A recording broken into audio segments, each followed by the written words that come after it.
Rebirth as a Russian tycoon. This video is purely for entertainment and does not infringe on copyrights or laws. The rights to the novel and image belong to the original author. We do not claim ownership.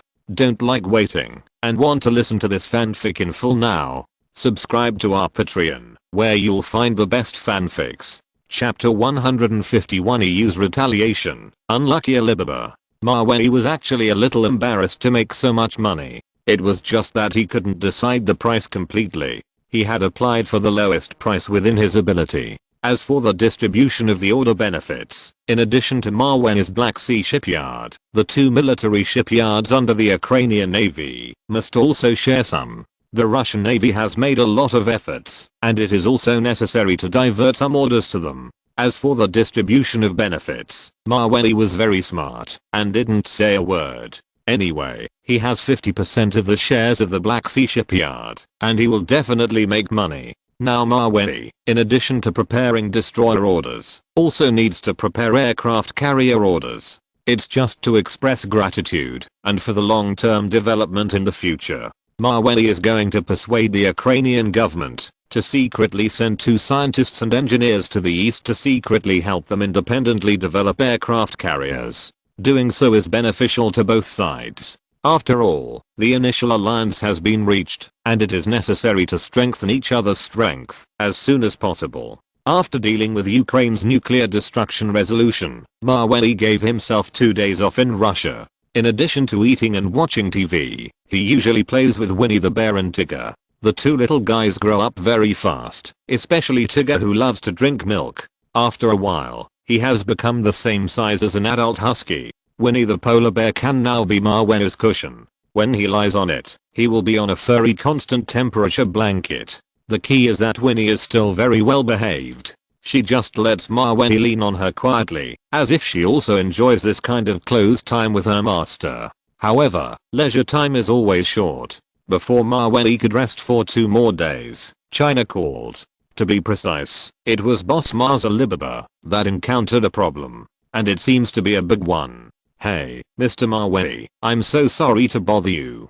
We at Alibaba have encountered a very difficult problem recently. That is, eBay China has begun to interfere in the domestic B2B business. Boss Ma, if he didn't really encounter something, he would definitely not call Mawei for help. At least in the 6 months since the investment, this is the first time he has disturbed Mawei. eBay China? Mawei felt something was fishy. According to the development of the previous life, eBay would announce its withdrawal from the Chinese market in 2006. However, in this life, it actually went against the trend and reached out to B2B to compete with Alibaba for business. What the hell is going on? B2B refers to online transactions between enterprises. C2C refers to online transactions between individuals. Mawei said, turned on the computer, and then checked the shareholding of major shareholders of eBay in the United States. Then he was surprised to find that Vivendi was on the list of the top 10 shareholders. Vivendi is a French company. Mawei once bought Blizzard games from it, and France is a member of the European Union. There is no need to say more about the danger. It is very likely aimed at him. Yes, Mr. Mawei, eBay China was originally engaged in C2C in China. We Alibaba and it have nothing to do with each other. But some time ago, I don't know what happened, and it suddenly started to compete with us. Boss Ma said on the phone inexplicably. With Alibaba's current strength in China, Boss Ma felt that it should not be considered as eBay's main rival. In the previous life, Taobao was only established in 2003. Before that, it was eBay's world. He didn't understand why such a large American company with a market value of hundreds of millions of dollars suddenly started to target him, a newbie with $30 million US. Isn't this pushing him to a dead end? Question mark? After listening to Boss Ma's words, Mawei knew the reason behind it. It was obvious that the EU was going to retaliate against him. This is so fast. He just rested for 2 days, and he was going to the battlefield again.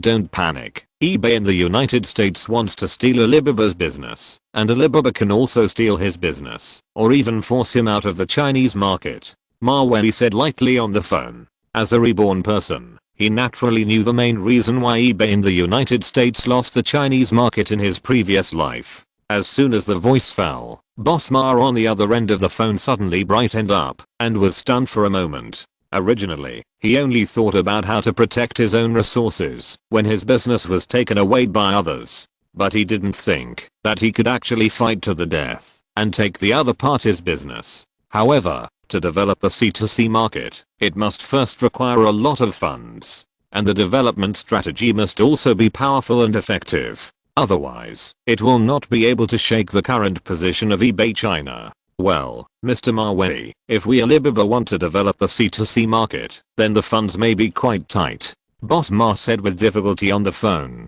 A few months ago, he just raised $25 million from Mawei. In a short period of time, Alibaba has not made much progress, and it is really embarrassing to ask for money again. Don't worry about the funds. Since eBay wants to fight, then let's fight. This is the internet buzzword that Mawei thought of in his mind, but he was not thick-skinned enough to say it out loud. Because it is really a bit second year, it doesn't fit his current identity. Ahem. Don't worry about the funds. Everything will be settled after I come to China in the next 2 days. Although Mawei does not take the initiative to cause trouble, he is not afraid of trouble once he is involved. Okay, Mr. Mawei, then we will wait for your news. Boss Ma said happily on the phone. With Mawei's assistance, Alibaba can breathe a sigh of relief. 3 days later in the afternoon, Mawei took a special plane and arrived at Shanghai ZHOU International Airport. This time he came to the country for business, not for a visit, so he did not inform the military. In order to avoid the trouble of airport security and military vehicles leading the way, it was too laborious. At most, he notified the Russian consulate in China and asked them to help arrange the matters. When the plane arrived at the airport smoothly, Mawei took a Mercedes-Benz G63 AMG bulletproof armored car to Alibaba's Shanghai ZHOU headquarters. There, Alibaba founder Boss Ma and Alibaba's 18 arhats, 18 partners, were waiting for his arrival. An hour later, under the Alibaba headquarters building, a thin man in a black suit walked out of the building with his team. Judging from the crowd's posture, it seemed that they were out to welcome the arrival of some important person. After a long 15 minutes, the crowd still waited for no car. Chapter 152, Overthrow eBay and the European Union. After a long 15 minutes, the crowd still couldn't see the car. So one of the female partners couldn't help but ask Boss Ma next to her. Boss Ma, when will the investor from Russia arrive? We've been waiting for almost 20 minutes. Did something happen on the road? After hearing this, Boss Ma couldn't help but turn around and look at the woman. However, just when he wanted to say something, he saw several black Mercedes-Benz cars with consulate license plates suddenly driving at the intersection ahead. Looking at the way they were driving slowly, it seemed that they were clearing the way for the vehicles behind. Everyone followed their sight and saw that behind these consulate vehicles was a Mercedes-Benz AMG luxury car with a small 5-star red flag, which looked very handsome.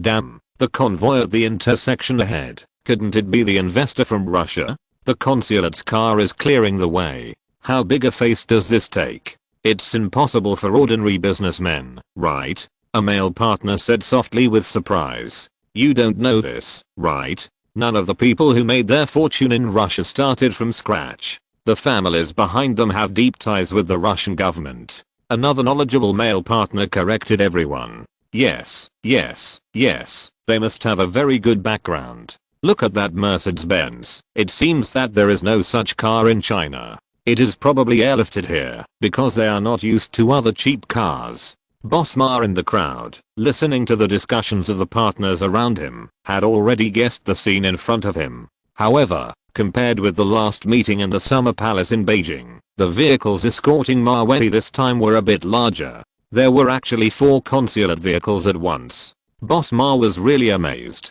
He thought to himself that he would have this ability someday. In fact, what he didn't know was that with Mawei's current background and identity, such a trip was already very low-key. Very low-key. There were no military vehicles leading the way, and no police cars blocking the road. Otherwise, the 18 partners of Alibaba would be scared. When Mawei walked out of the Mercedes-Benz armored car with the door opened by the bodyguard, Boss Ma, who was wearing a suit, stepped forward to greet him and said, "Hello, Mr. Ma. Welcome to our Alibaba headquarters." "Hello, Mr. Ma." There is actually no need to receive him so grandly, Maweli said, and shook hands with Boss Ma. He came here this time and left after investing the money. Having experienced many ups and downs, Maweli did not take the provocation of eBay in the United States seriously. However, what he considered a trivial matter was a major matter in the eyes of Alibaba's boss Ma and the 18 partners, and must be taken seriously. "No, no, no, Mr. Maweli, it is necessary to be so grand. Please take a seat. I will take you to visit our Alibaba headquarters. This seems to be your first time here?" Boss Ma warmly led Maweli to visit their company. He still clearly remembered the time when he had a full banquet in the Summer Palace in Beijing. Maweli was so good at spending money. The $50 million almost knocked him out. "Yes, it's my first time here," Maweli said, and walked into the Alibaba headquarters under the guidance of Boss Ma and the 18 partners. Along the way, all Alibaba employees, regardless of gender, age or age, greeted Maweli respectfully. This was obviously what the Alibaba executives had told him in advance. After showing Maweli around the company, everyone came to the multimedia conference room on the 5th floor. As an investor, Maweli was invited to sit in the upper seat, and the other 18 partners sat around him. "Mr. Maweli, regarding what you said on the phone 2 days ago, suggesting that our Alibaba company develop the domestic C2C market, we have carefully estimated the cost. It seems to be quite huge, including website construction, resource diversion, early publicity, etc." Not long after sitting down, Boss Ma took the lead to say to Maweli, "How much is it in total? Make an offer." Today's Maweli is no longer the same as when he was in Beijing. There is a huge deposit of nearly $500 million in the bank card. Let alone using the money to attack one Alibaba, it would be no problem to attack 10. If we make a full calculation and save some money in various aspects, it will be about $20 million. Boss Ma asked him tentatively. He was not sure how much Maweli was willing to invest this time. After all, Alibaba had not helped him make a penny so far. "Save 20 million? Maweli asked subconsciously after hearing this. In fact, what he really wanted to say was, "I, Maweli, am the one who needs that $20 million. Why are you saving it for me? What we need now is not saving, but to overthrow eBay. Overthrow the European Union." "Yes, Mr. Maweli, $20 million.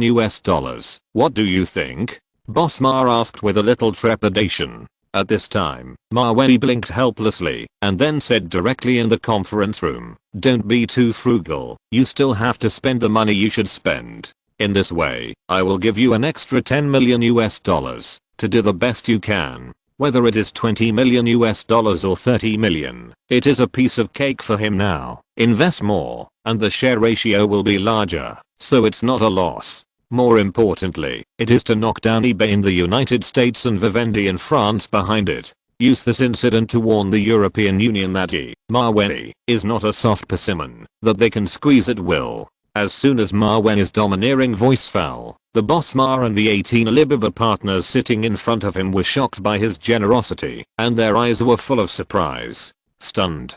"Damn. This Russian foreigner is too awesome." Adding $10 million.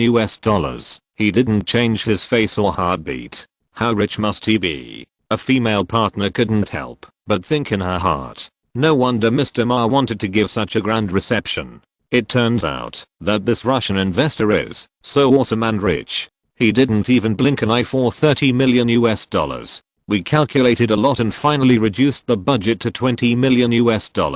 With this move, he got everything. Are all Russian rich people so scary? Everyone was shocked by Maweli's lavish spending and couldn't help themselves. In fact, if possible, Maweli didn't want to invest the extra $10 million to show off in front of Alibaba compatriots. It's just that the EU has bullied him to the point of no return. If he doesn't spend more money to fight back, the result will definitely make the other party go further and think that he is easy to bully. Mr. Maweli, $30 million seems a bit too much. Boss Ma felt sorry for his shares. Combined with the 25 million that Mavey invested last time, the total is 55 million US dollars. Oh my god. Chapter 153 Teo Bayo, Alipay goes online. I don't think 30 million US dollars is a lot of money. We'll talk about the amount later. Are there any detailed information on the establishment of the C2C platform? Mavey turned to ask Boss Ma. The amount of money invested is not the most important thing. The key is to get the method right. Yes, Mr. Mavey, the information is here. Boss Ma asked his assistant to bring a document which contains strategies and plans for developing the C2C e-commerce field. Mavey took the document and then looked through it. The content in front of him was discussed by Alibaba's senior executives over 2 days. Therefore, some places are relatively superficial. In other places, there are obvious business models that imitate eBay. For example, limited time auctions, commodity payment. Alibaba's listing fee is cheaper than eBay, and the platform name is baby shopping, etc. Mavey read all the information carefully and then closed the document again with an expression that he didn't know what to do. Boss Ma and Alibaba's senior executives saw that Mavey didn't seem to be in a good mood, so they tried to ask him, Mr. Mavey, what do you think of these plans in the documents? Seeing everyone looking at him, Mavey had to recall his memories of his previous life and said to everyone, regarding the name of the C2C platform, let's not call it baby shopping. It feels like it sells baby products. I had thought about it before I came here. Let's just call it Teo Bayo. As for the countermeasures to compete with eBay, it doesn't have to be as complicated as written in the documents. He charges for listing products, which is an American practice, but it is not suitable for China. And his domestic payment model does not have anti-fraud protection measures for sellers, that is, delayed payment. So as long as we Teo Bayo adopt a free handling fee model in the early stage, and then create a payment platform similar to PayPal to adapt to the domestic market, we should be able to turn around and force the other party into a dead end. Oh, by the way, regarding the name of the payment platform, let's just call it Alipay. Mavey told Boss Ma and the 18 Alibaba partners in this life about the various advantages of Teo Bayo in his previous life. Hearing this, Mr. Ma and others sitting in front of him suddenly felt a little astonished and kept their eyes wide open, looking at Mavey. It was as if they were looking at some national first-class protected animals. For example, the national treasure giant panda, snow leopard, and sika deer. Ahem.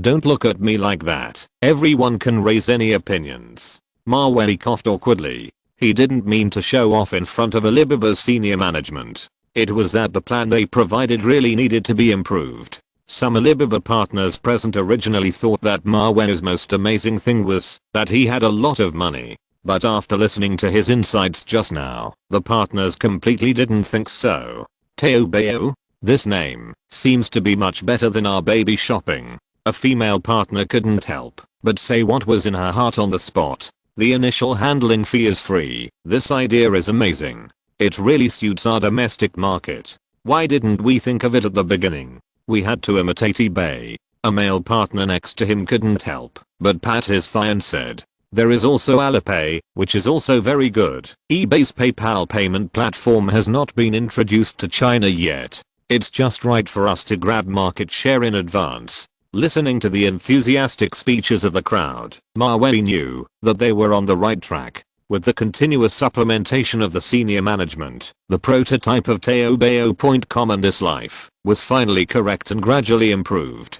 Boss Ma looked at Mavey sitting at the conference table without blinking. He couldn't understand why Mavey, a businessman from Russia, understood the domestic market better than them. Whether it was the Chinese people's free mentality or the appealable trading platform like Alipay, all of them were more suitable for the Chinese market than eBay. A month later, the TeoBayo platform was officially launched, and a free whirlwind was directly blown in China. Its free model successfully attracted buyers and sellers from all over the country, especially those buyers and sellers who originally shopped and consumed on the eBay platform, and were also attracted to TeoBayo. In addition to the temptation of free handling fees, TeoBayo also advertised all kinds of advertisements across the country, mainly in first-tier and second-tier cities. whether it is on major TV or radio stations, or even on street billboards, bus ads, etc. Almost overnight, the name Teo Bao appeared in front of the Chinese people like mushrooms after rain.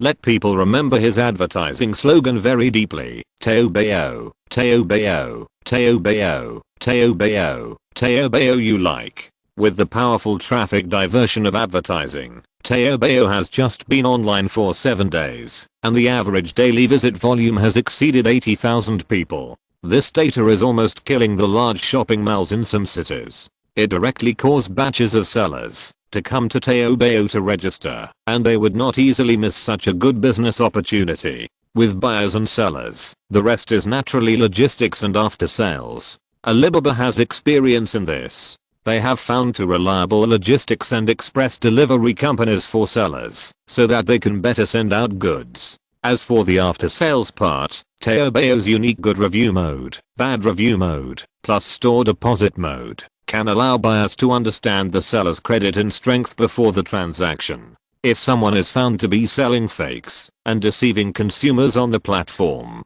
then the regulatory department of teobao.com will deal with it quickly and return the money that the buyer deposited into Alipay intact.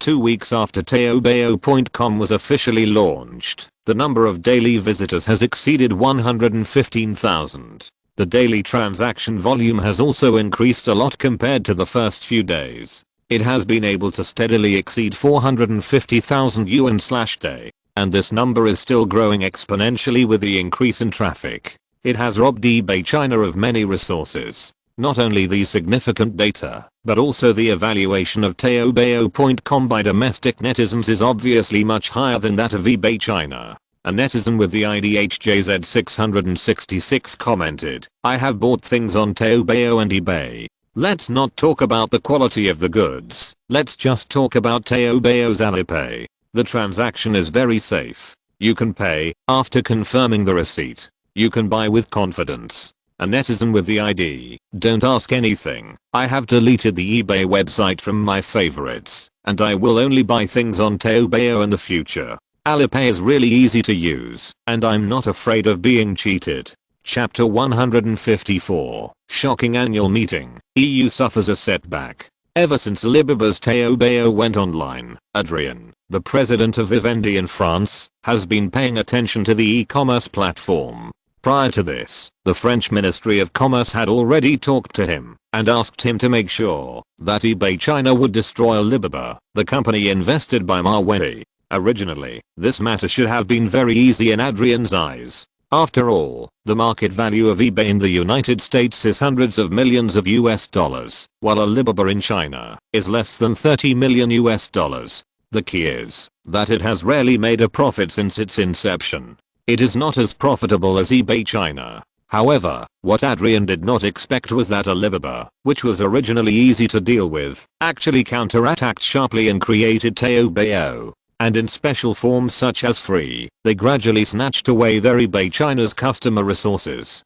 This made Adrien, the president of Vivendi, very uneasy. According to this trend, let alone destroying Alibaba, I'm afraid that eBay China will be dragged down by the other party. Adrien immediately contacted John, the executive president of eBay China, to ask him what the situation was in China and whether he could handle it. As soon as the call was connected, John's voice came from the other end, sounding a little panicked. "Hello, Director Adrien. Hello. I'm John, the CEO of eBay China. Regarding Alibaba and Teobao, we at eBay are thinking of countermeasures. It must be said that the reason why eBay failed in China is that it is not adapted to the local environment. If the CEO is Chinese, it may be able to compete with Alibaba invested by Mavey. But unfortunately, the foreign business philosophy has no advantage in China at all, and they cannot understand the attraction of free to Chinese people. The EU wants to teach Mavey a lesson through eBay, but Mavey's direct counterattack through Teobao is definitely enough to make eBay China suffer a lot. It even makes them have a bad year. As Teobao becomes more and more mature, eBay's profits in China are getting less and less. In just 1 month, nearly 20% of the sellers and buyers on his platform have left. Nearly 40% have created accounts on both Teobao and eBay.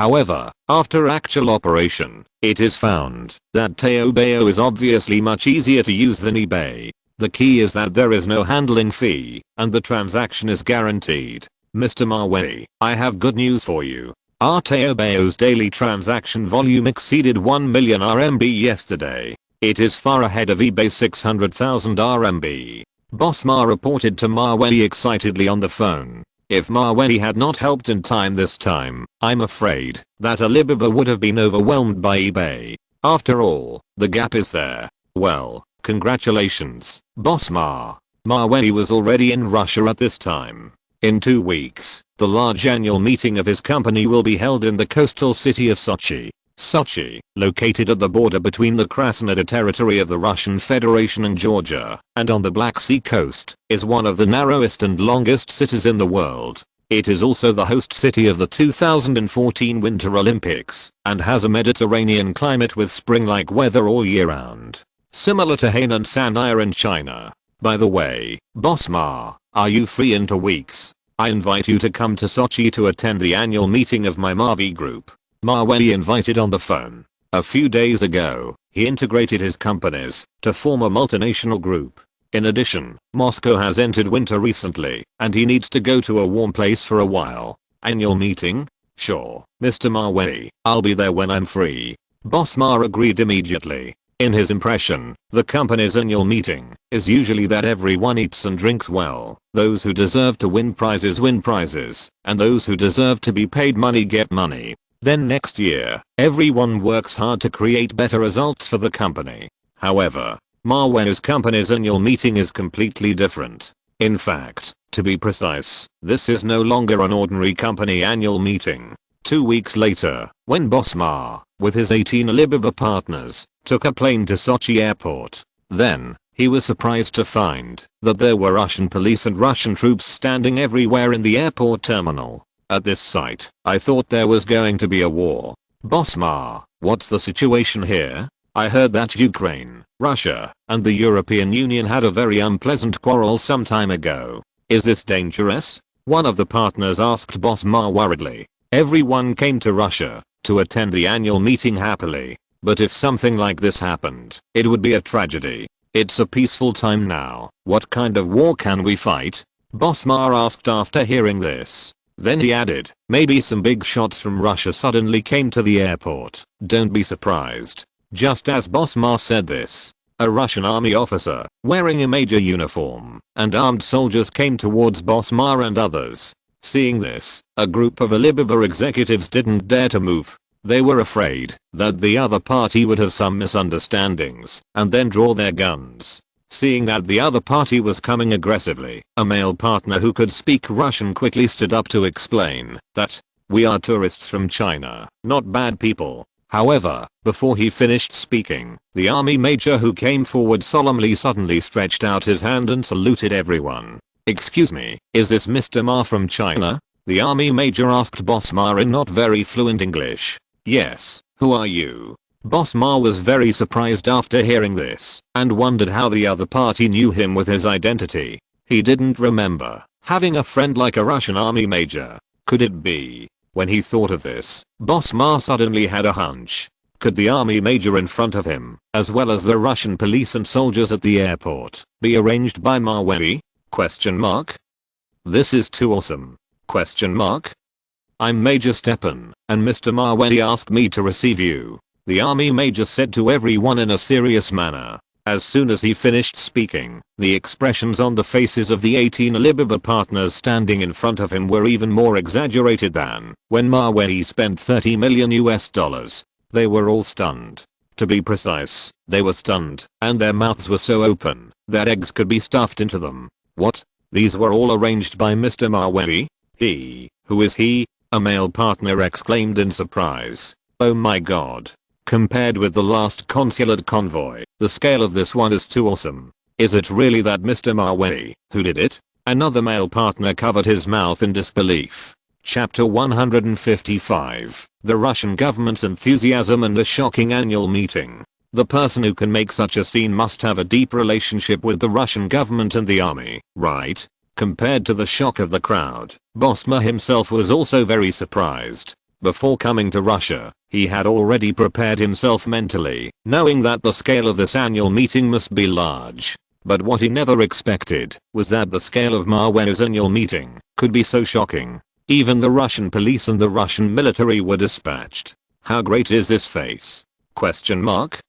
In fact, what Boss Ma and his friends didn't know was that Mawey didn't ask the military to do this at all, and he didn't even mention it to them. It was all the Russian government's kindness that couldn't be refused, to thank him for helping his brother country Ukraine to overcome the nuclear destruction crisis. They said that they wanted to protect Mawey's personal safety and protect foreign guests from violent attacks, so they made these scenes. Otherwise, according to Mawey's idea, he could just get 2 groups of bodyguards to pick him up at the airport. It wasn't just Boss Ma and his friends from China who enjoyed such a high-level reception. The Google team, V-Guest team, Blizzard team, Marvel Comics team from the United States all received warm hospitality from the army. A large group of people were flattered. This scene was so exciting that it would definitely make people sweat. Mawey had never experienced such a grand company annual meeting before. If he was nervous, it would be fine.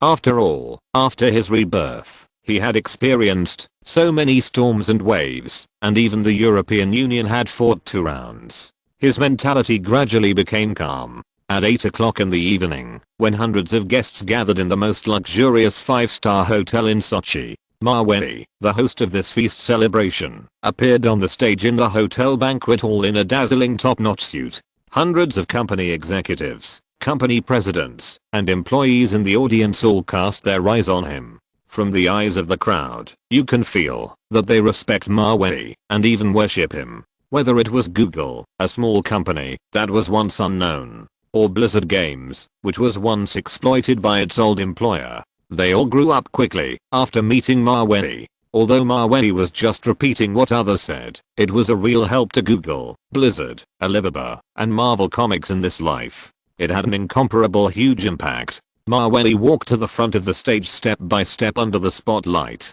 He looked at the hundreds of business elites sitting in the audience, and then after a light cough, he said in a faint voice, "Thank you all for coming from afar to Sochi, Russia, a coastal city with spring all year round, to attend the annual meeting of my Mavey group."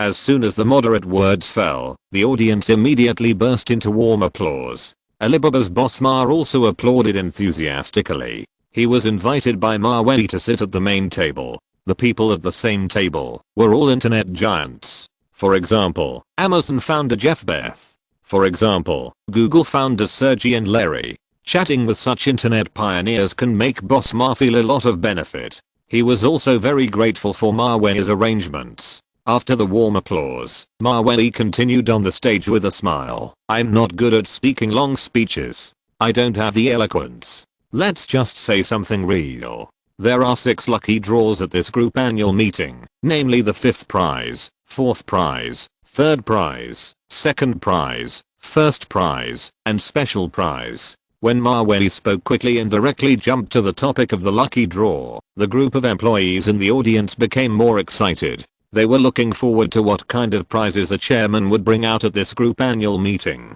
At this time, several Russian bodyguards came to the stage pushing a cart covered with black cloth. It seemed that the things under the black cloth were related to this lucky draw. Just when hundreds of employees were curious about the scene in front of them, Mawey did not let them down and said lightly, "The number of 5th prize winners is limited to 15. The prizes are a little tacky and the amount is a little small, $300,000 per person." Mawey's calm voice just fell. The Russian bodyguard beside him then unveiled the first cart, revealing the $4.5 million reward piled up like a small mountain. The group employees below the stage were stunned for a while before they could react. $4.5 million. What do you mean by a small amount? $300,000 per person. That's almost my 3 years' salary. Chairman, is this really a rich man? A software engineer from Google was a little surprised by Mawey's 5th prize. $4.5 million. Only the 5th prize? The 2 prizes and the 1st prize at the annual meeting, aren't they awesome? Many colleagues gradually realized the 5th prize at other companies' annual meetings can't be compared with their chairman Mawey's 15 people. $300,000 US per person. That adds up to 4.5 million US dollars. Converted to RMB, that's 36 million. The small amount that Mawei mentioned is really scary. After hearing this, the 18 partners of Alibaba were at a loss for ideas. Only subconsciously, I felt Mawei's wealth. Mawei just mentioned the fifth prize, and the audience started talking. He didn't know if the audience would explode after he mentioned the first prize and the special prize. Ahem. I just talked about the fifth prize. Now let's talk about the number of fourth prize winners, which is limited to 10 people. The prize is also tacky, just 500,000 US dollars in gold bricks per person. After Mawei finished speaking, the bodyguard beside him quickly unveiled the second cart. A whole cart of golden and dazzling gold bricks suddenly appeared in front of everyone. The scene shocked everyone, and they were almost excited to death. Wow. A cart of gold. The chairman is so awesome. Why do I feel that it is not vulgar at all? Maybe we are too vulgar. This cart of gold is so tempting. I feel like I can fall on it and sleep on it. Oh my god. This is the most beautiful scene I have ever seen in my life. I'm afraid I will never forget it. First, there was a mountain of 4.5 million US dollars, and then there was a cart full of 5 million US dollars of gold bars. The fourth and fifth prizes alone are worth nearly 10 million US dollars. Seeing this, some company executives in the audience couldn't help but be tempted. The reason why Mawei dared to spend so much money on the annual meeting was that the companies helped him make a lot of money this year. Secondly, the future development of the companies has huge potential, and the money from the annual meeting can be earned back in minutes. If you're listening to this novel on a channel other than Fanfic World, it means they downloaded and uploaded it without effort. We cordially invite you to visit our channel, Mundo Fanfic Novelos. There you'll find the original version of this story and you can explore many other novels of various genres. We're waiting for you to immerse yourself in a world of incredible novels. Chapter 156. The aircraft carrier order was placed, and Turkey I still made a mistake. For example, Marvel Comics. Ever since Mawei announced that he would invest 200 million US dollars to shoot Spider-Man 1 and Spider-Man 2, Marvel's stock price has been rising steadily, generating about 11 million US dollars in stock market revenue for him every week. With the peripherals sold online, it is not difficult to exceed 15 million per week. In addition to Marvel Comics, the outside world's valuation of Google has also risen from the original 600,000 US dollars to 78 million US dollars. In just 9 months, it has increased 130 times. With the bankruptcy of Excite search engine company, Google has become the largest search engine in the United States, and its value has naturally been re-recognized by the market. The key is that this valuation is still rising. Many investors who see the potential of the company are lining up to provide Mawei with financing and money. Mawei is considering choosing 2 companies with a strong background in the United States to cooperate with. Try to maintain Google's current position and prevent the new search engines from climbing over him. As for Mawei's Blizzard, there is nothing more to say. Counter-Strike was launched globally, and the company's monthly profit reached tens of millions of dollars. The company's valuation also soared from the original 12 million US dollars to 380 million US dollars. Considering the endurance limit of the employees and the audience, Mawei decided to announce all the remaining prizes in one breath.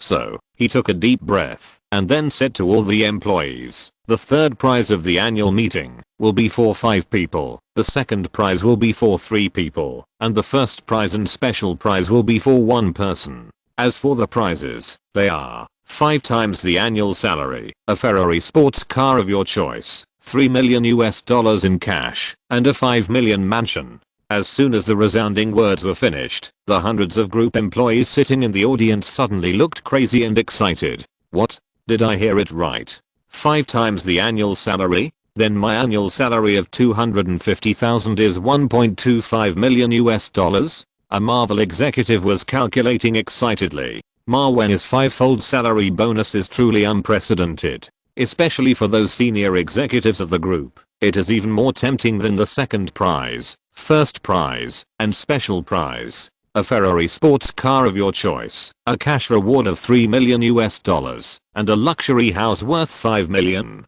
How much is this in total? Forgive me, I can't even calculate it. Almost all the employees in the audience, whether executives or staff, were almost crazy with excitement. Boss Ma and his 18 partners sat in the audience in amazement, watching Mavey on the stage throwing money around like crazy, and felt deeply that he was terrifying. The total amount of $4.5 million for the fifth prize, plus the $5 million of gold for the fourth prize, plus the five-fold salary of the third prize. Let's count it as $5.5 million. In addition, the second prize Ferrari sports car, the first prize, and the special prize of $8 million.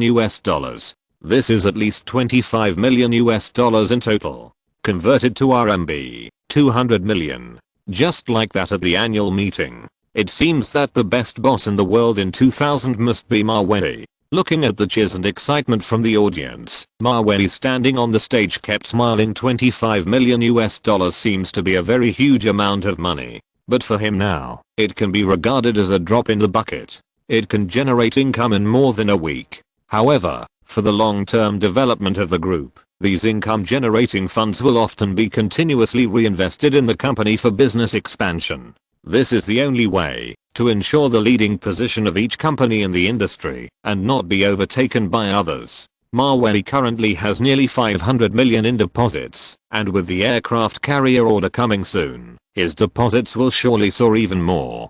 So spending a little money won't affect him at all.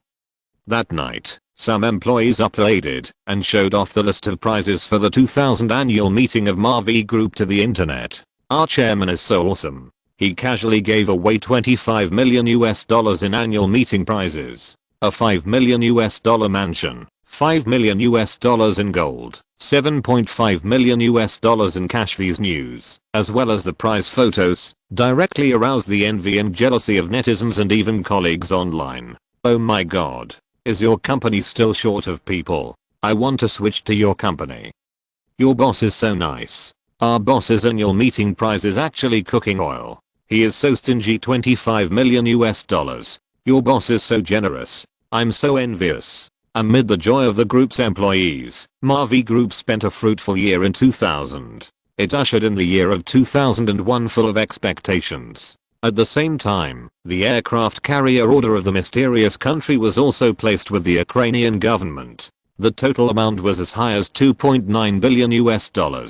However, considering the future cooperation between the two sides, the Ukrainian government decided that the Varyak aircraft carrier at the Black Sea shipyard would be transported to 20th by a tugboat sent by the state. Then Ukraine secretly sent relevant scientists and engineers to the east to help them complete the remaining 33% of the project. The hull of the Varyak aircraft carrier has been completed and can float on the water. This will not only complete the transaction, but also help 20th independently develop aircraft carriers, make it stronger as soon as possible, and consolidate the good relationship between the alliances, killing two birds with one stone. When 50% of the deposit for the Varyak aircraft carrier order was delivered, Mavey's Black Sea shipyard received most of the funds. The rest was distributed to the Ukrainian Naval Research Institute, the shipyard, and the brother country Russia. Mavey looked at the deposit in his bank account, which had risen to $800 million. Now he finally doesn't have to worry about his deposit turning into an 8-digit number. This was a good start for him in 2001. Now that I have more and more money, where should I spend it next? Mavey considered some business investments. Then he found that there seemed to be nothing good to invest for the time being. It would be better to find a way to strengthen the military industry and economic industry of Russia and Ukraine as soon as possible to get the country on the right track. Strive to become the world's #1 power, and then his second half of life will be stable. However, just as Mavey was thinking about this, the first bad news of 2001 finally came to him. That is, the tugboat sent by Ukraine was forcibly detained by the other party when it passed through the Turkish waters while towing the Varyak aircraft carrier. The reason is that the aircraft carrier is too large and will cause serious economic impact on his Turkish waters during the passage. Hey, Mr. Mavey, our Ukrainian tugboat departed from the Black Sea shipyard. When towing the Varyak aircraft carrier to the Dardanelles Strait of Turkey, it was forcibly detained by the other government. to consecutive updates. Wouldn't that mean I'm being too brief? Chapter 157 Turkey eyes tough attitude. And the other party also claimed that we have to pay $1 billion as a deposit. Otherwise, either the Variag will sail through the strait on its own power, or it will be dismantled into parts and shipped back. This money is calculated on a daily basis. If it exceeds 2 days, it will be $2 billion. The Ukrainian female diplomat said to Maweli very anxiously on the phone. After hearing this news, Maweli was speechless for a while. Sure enough, history is always surprisingly similar. Turkey in this life has made a mess again. In addition to the $1 billion/day deposit, what other requirements did the other party put forward? Maweli suppressed his emotions and asked calmly on the phone. In addition to the $1 billion deposit, we are also required to provide him with advanced artillery technology. At the same time, we must strive for 2 million tourists from both countries to travel to Turkey every year, bringing him nearly $2 billion in tourism income. All these require our official written guarantees, the female diplomat said to Maweli truthfully on the phone. Maweli roughly counted that Turkey had put forward more than 20 harsh conditions to Ukraine and 20th $1 billion per day, a sky-high risk deposit, official written guarantee, must be guaranteed by an internationally recognized insurance claims company. The original 8 tugboats increased to 16 when passing through the Bosphorus Strait. All lights on the ship must be turned on. Tugboats must be commanded by Turkey. To prevent unsafe accidents, Variag and land are equipped with fire brigades to respond. In case of fog, strong winds, and uneven sea surface, the ship must stop sailing, but the deposit will still be calculated. If no one reminds Turkey behind these harsh conditions, it would be absolutely impossible. Otherwise, the other party would not be so bold and have so many brains to do these things. After listening to the whole story, Maweli thought of the European Union at the first time. Although Turkey is not a member of the European Union, he has always wanted to join the European Union in the past few years. After all, Turkey has always had a dream of becoming a great power and a dream of revival, and it wants to dream back to the Ottoman Empire. But this is almost impossible. So since it is impossible to return to the Ottoman Empire, it is also great to return to the embrace of Europe. The ancestors of Turkey dominated the hub of Europe, Asia, and Africa for hundreds of years. Even if only a small part of him is in Europe now, he still wants to join in. After all, the European continent is developed and advanced. Holding on to the EU's thighs, there will be good days in the future. I will find a way to deal with this matter. Give me some time. Let the tugboat tow the Variag aircraft carrier back to the Black Sea shipyard first. Maweli rubbed his temples with a headache. These things really didn't let him rest for a day.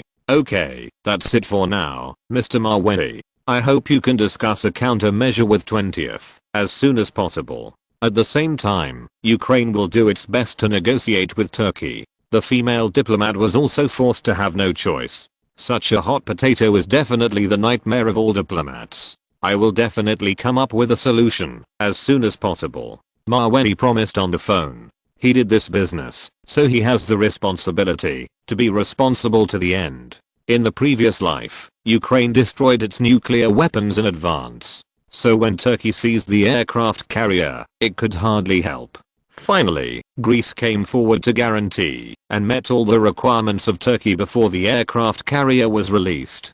But the detention lasted for a year and a half. During this period, the two sides had countless negotiations, which was really tiring. Maweli had just finished a call. Deputy Prime Minister Smirana, who had dealt with him before, took the initiative to contact him. Hello, Maweli, this is Smirana. Have you heard about the news from Turkey? It's about the Variag aircraft carrier being forcibly detained. I heard about it, Deputy Prime Minister Smirana. How should this matter be handled? Maweli tried to ask on the phone. Don't worry about this, Mr. Maweli. Our Ukrainian government will negotiate with Turkey. I hope they will release the ship through the Bosphorus as soon as possible. Smirana assured Maweli on the phone. They, the Ukrainians, are not ungrateful people. They will not cross the river and burn the bridge, and they will not do anything after taking the money. That is not their style. Okay, thank you, Deputy Prime Minister Smirana. Maweli said with thanks. You're welcome, Mr. Maweli. We should help each other.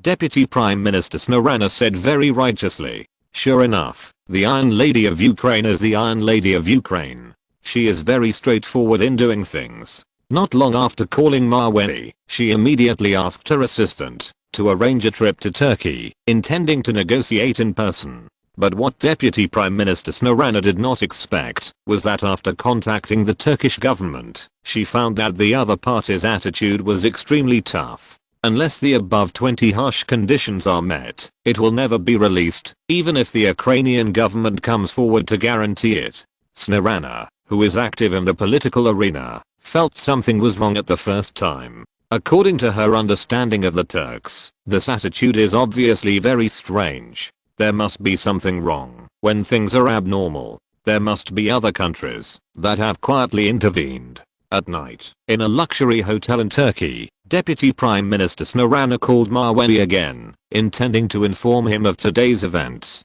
Hello, Mr. Maweli. I met with Prime Minister and of Turkey during the day. The feedback he gave me made me feel that the Varyak aircraft carrier issue might encounter many obstacles. Snarana reminded Maweli on the phone. Deputy Prime Minister Snarana, thank you very much for your timely reminder. Maybe I will come to Turkey tomorrow or the day after tomorrow, and we can meet and talk then? Maweli asked. He received a call from the Kremlin during the day. He was asked to go to Turkey with Russian diplomats in the next 2 days to see what the other side's attitude was. However, Maweli's identity when he went out was as a shareholder of the Black Sea shipyard, similar to an observer and participant. He was not a government official of Russia or Ukraine, so he could not express his views on behalf of the country. He was also involved in the Varyak aircraft carrier issue in Russia, and it was impossible for him to leave it alone without loyalty. Moreover, they still have orders for destroyers and frigates worth more than $1 billion, purchased by the Indian Navy. This time Turkey does not allow the aircraft carrier to pass, and if Russia and Ukraine give in, then the other side may, with the support of certain forces, press further. Chapter 158, is it the EU or NATO? If they give in this time, Turkey may, with the support of certain forces, push their advantage next time. When the destroyers and aircraft carriers are delivered, they will use more tricky reasons to prohibit entry and exit of the strait. In diplomacy, once you show weakness, the other party will be more arrogant and will not listen to reason when they are bullied. In this way, who in the world will dare to buy ships from Russia and Ukraine in the future? This not only makes people laugh, but also damages the national economy. You will come to Turkey tomorrow? Or the day after tomorrow? Then Mr. Maweli, before that, I have something to tell you. Turkey's blocking of the passage of aircraft carriers is probably not simple. It is very likely that the EU or NATO is involved behind it, or both. Snarana said with some worry. If the EU is the one who is obstructing this matter, then everything is clear. But if NATO is added, the situation will be much more complicated. NATO is different from the EU. NATO is a military alliance that includes countries in Europe and North America. The EU is just European countries. The biggest difference between the two is that NATO is dominated by Americans. The European Union is led by European countries themselves. Thank you for the reminder, Deputy Prime Minister Snarana. I understand. Faced with the reenactment of history, Maweli felt it necessary to teach the Turks a lesson in this life. However, he has not thought of a method yet and can only take one step at a time. The next morning, many media around the world reported on the news of the Varyak aircraft carrier after learning about it. The Washington Post, yesterday, the Ukrainian tugboat was forcibly detained by the Turkish government while towing the Varyak aircraft carrier through the Bosphorus Strait in Turkey. The two countries are currently in close negotiations. French European Times, yesterday's news, Ukraine's Varyak aircraft carrier was detained by Turkey on the grounds of the Montreux Convention and affecting the maritime economy. The subsequent details will be followed up by this newspaper. In addition to these newspapers, the news of the Varyak aircraft carrier being detained was published as soon as possible. On TV, some so-called military experts, historians, and geographers also stood up to discuss the matter. For example, a British historian said on a TV program, according to the Montreux Convention signed by the Black Sea coastal countries in 1963, the Variag aircraft carrier is not from a Black Sea coastal country and has a displacement of more than 30,000 tons. Turkey has every reason to refuse passage for Ukrainian tugboats. A French geographer also expressed his views through the media. The Bosphorus Strait is in a very strategic location. All ships entering and leaving the Black Sea must pass through the strait. The aircraft carrier is so large and has a displacement of 67,000 tons, which will definitely affect the passage of other ships. So Turkey's actions are understandable and understandable. In addition to these EU experts and scholars who made irresponsible remarks on the media platform, the public opinion of EU countries has also become more and more intense because of the failure of the last economic aid to Ukraine. If I were Turkey, no matter what conditions I negotiated, I would not let it pass. Aircraft carriers are such dangerous and aggressive weapons that they should be dismantled into scrap metal. Even we don't have them in Germany. A German angry young man left a radical message under the news. Let me say something fair. Turkey has the Montreux Convention this time, so it is very reasonable to do things. If Ukraine or Russia wants to break through the sea without reason, it will arouse public anger. A certain saint bitch commented self-righteously. I think Ukraine has become more and more courageous recently. First, it rejected our economic aid, and then it brought up the aircraft carrier issue. If Ukraine dares to mess around this time, I, a pacifist, want to propose to the government to teach them a lesson. A certain White Lotus friend shamelessly pretended to be righteous. Looking at these news and comments on the internet, Maweli shook his head and turned off the computer. These fools, keyboard warriors, experts, and scholars are always moved by the slightest thing and led the rhythm. I really don't know when it will be quiet for a while. Do they have to be slapped in the face to feel good?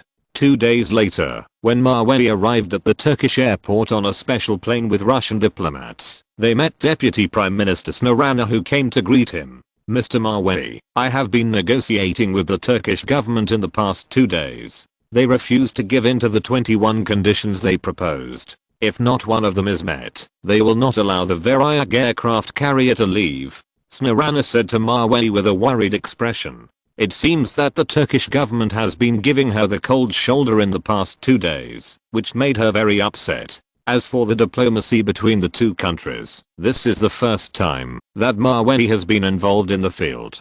He didn't know what attitude he should take, whether to be tough or to save the country in a roundabout way. So he didn't want to say anything, so he just watched how the Russian male diplomat next to him, Vyacheslav, negotiated with Turkey. 10 minutes later, the three of them took a special car to the Turkish Prime Minister's office. Then, Maweli, Deputy Prime Minister Snarana, and the Russian diplomat waited for 15 minutes outside the Prime Minister's office before seeing the late Turkish Prime Minister and, "Sorry, three of you, I was delayed by something just now." Prime Minister Ahmed, with his slightly bloated body, wearing a black oversized suit, appeared in the office corridor. Looking at his leisurely appearance, it is estimated that he deliberately made Maweli and the other two wait for 15 minutes. His purpose is to put on airs and pretend to be very busy so that the three people will feel more anxious. This will also be of great help to the subsequent negotiations.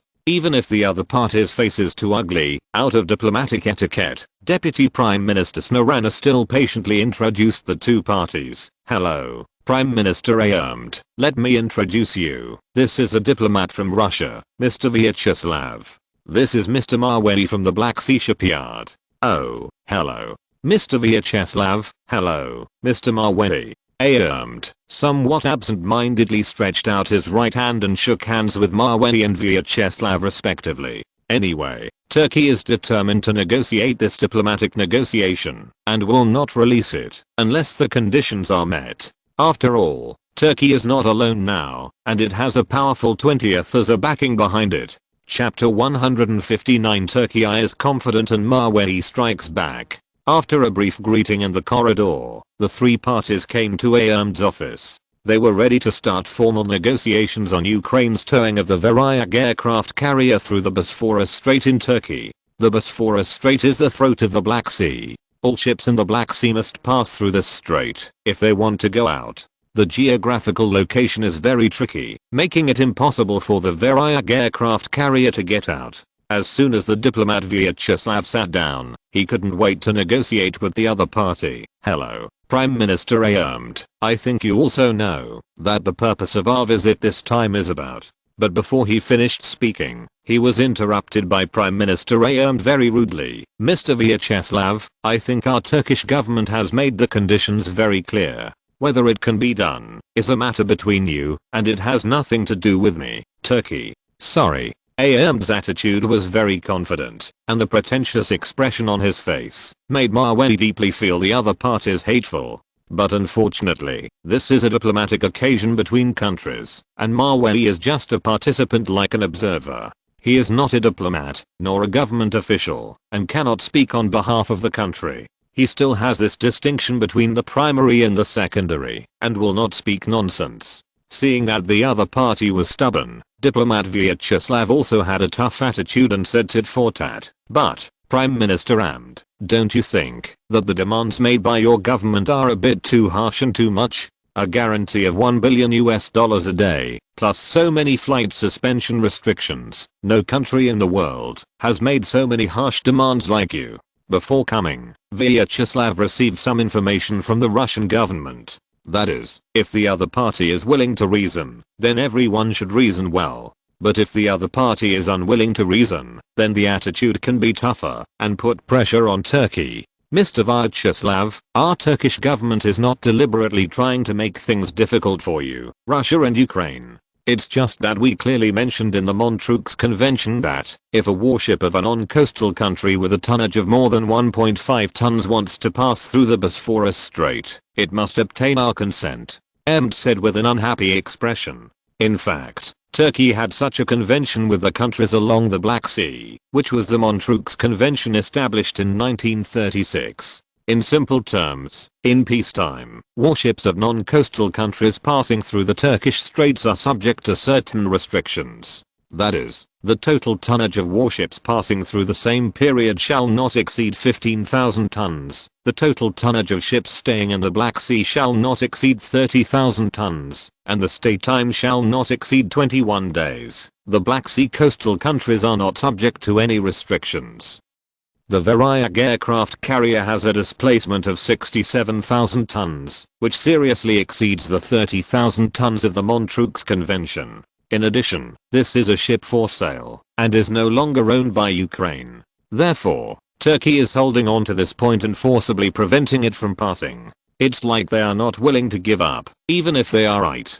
Sometimes, the friction between countries is just like ordinary people quarreling, which is very speechless. Obviously, they can make it convenient and let the Vyacheslav aircraft carrier pass. But they just have to deliberately find faults, holding a bunch of historical documents, and holding the pigtails of Russia and Ukraine. Diplomat Vyacheslav and Deputy Prime Minister Snorana were speechless for a while after hearing the other party bring up the Montreux Convention. This treaty was established more than 60 years ago. Now it is 2001, and this reason is really too far-fetched.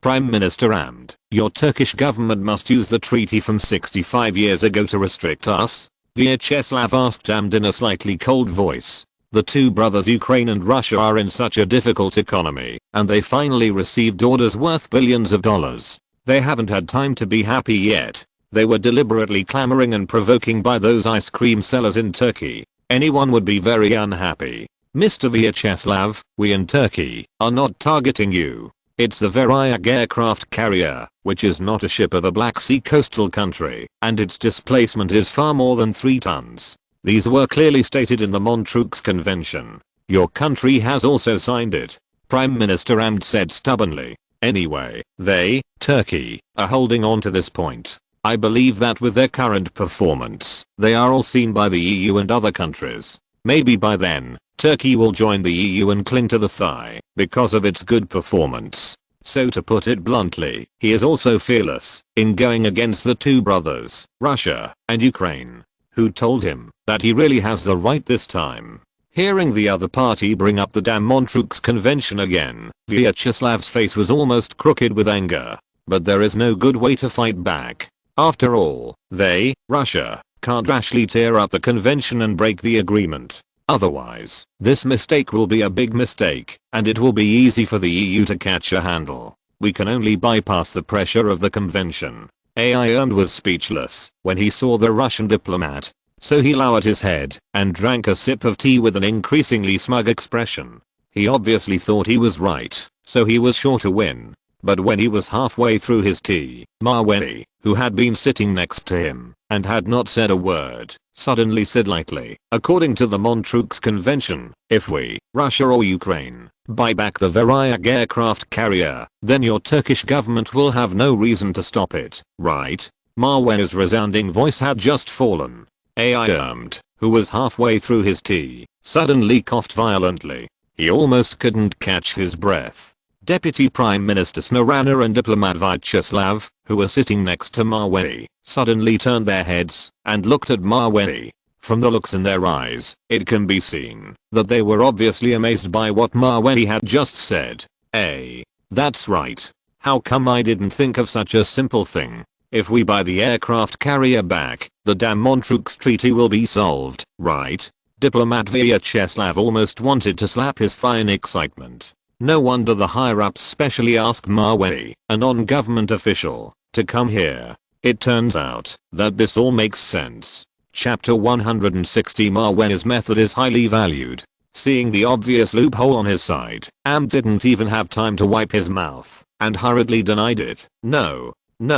You are taking advantage of our loopholes by doing this. This is absolutely not allowed. How can this be taking advantage of loopholes? If this is taking advantage of loopholes, then what about you Turkish people who are stubborn and stubborn? The Bosphorus Strait is 750 meters wide and 30 meters deep. And our Varyak aircraft carrier is only 70.5 meters wide and has a draft of no more than 10.5 meters. How much economic loss can this cause? It is obviously able to pass through the strait easily. Mawey's well-reasoned and reasonable words had just been finished. Deputy Prime Minister Snarana and diplomat Vyacheslav, who were sitting next to him, wanted to come forward and give him a grateful hug and a kiss of sincerity. And the Turkish Prime Minister who was sitting opposite, was speechless by what Mawey said and could only stare and gasp. He had never expected that a young man who was neither a diplomat nor a high-ranking government official could be so eloquent and clear-minded. What the hell? Where did he come from? Question mark? Looked at Mawey speechlessly and finally managed to utter a few words. Let's stop here today. I'm a little unwell. After that, he stood up to send Mawey and the other two away. The Turkish Prime Minister's non-answering and delaying time seemed to be a good delaying tactic. But it didn't matter, because if he didn't give a direct answer, the Ukrainian government and the Russian government could help him. Prime Minister if your Turkish government continues to evade this issue, then I think when Mr. Vyacheslav and I walk out of the Prime Minister's office, we will definitely announce to the media that we will listen to Mr. Mawey's advice, repurchase the Varyak aircraft carrier, and then ship it out of the Bosphorus Strait. The Ukrainian Iron Lady Snarana said to with her heroic spirit. The meaning is very clear, that is, to force Turkey to give an answer now. Otherwise, when they come to their senses, they will contact the EU and discuss countermeasures, and then the result will be different. Deputy Prime Minister Snarana, if you must use such a stubborn method to exploit the loopholes in our country, then I can't stop you. But at that time, if there is any unnecessary conflict, don't blame me for not reminding you. Who couldn't think of a good counter-attack method for a while, could only yell and warn Snarana not to play such tricks. After all, the Bosphorus Strait belongs to them, Turkey. Whether the Ukrainian aircraft carrier can pass through is also their decision. Then we'll see. If you don't agree, you can't say half a word. From the negotiations in the past few days, Snarana has been very clear about what the Turks are thinking. It's nothing more than trying to prevent the Varyak aircraft carrier from passing. The reason why the Montreux Convention and the excuse that aircraft carriers affect the maritime economy are all because of you can always find excuses to accuse someone. Okay, you said that, Deputy Prime Minister Snarana.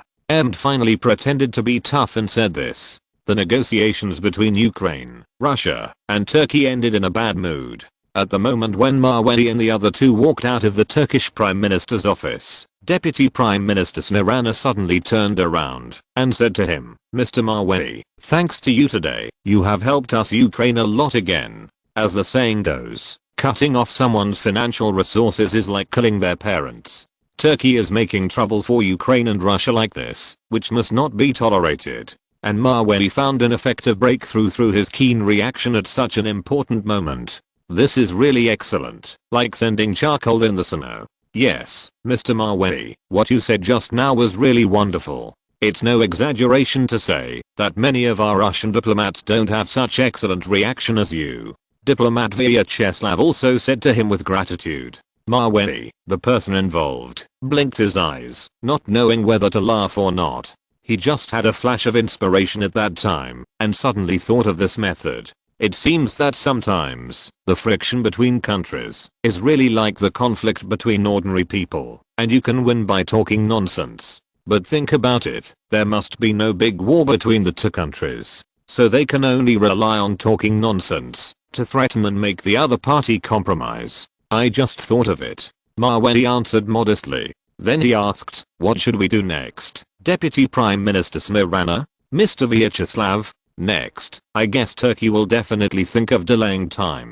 So Mr. Maweli, I think we should directly use the method you provided."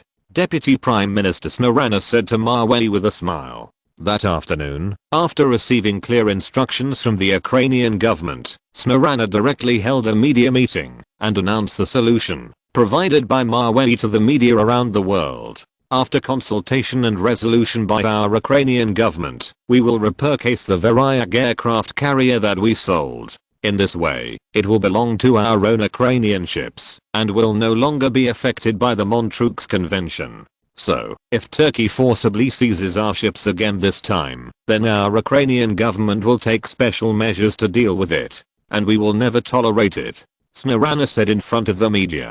As the saying goes, courtesy comes before force, and the diplomacy between the two countries is no more than this. Everyone should be calm and sit down to reason. If reason doesn't make sense and the other party is stubborn, then the next thing to compare is who has the bigger fist. After Smirana's domineering words, the media and reporters under the stage were all amazed by her response method. They rushed to ask her how she came up with this plan. "Deputy Prime Minister Smirana, I personally feel that the method just now is very clever. May I ask, did you come up with it?" an American female reporter asked with admiration. After hearing this, Smirana smiled and shook her head, not wanting to take all the credit for herself. "Well, today's press conference ends here.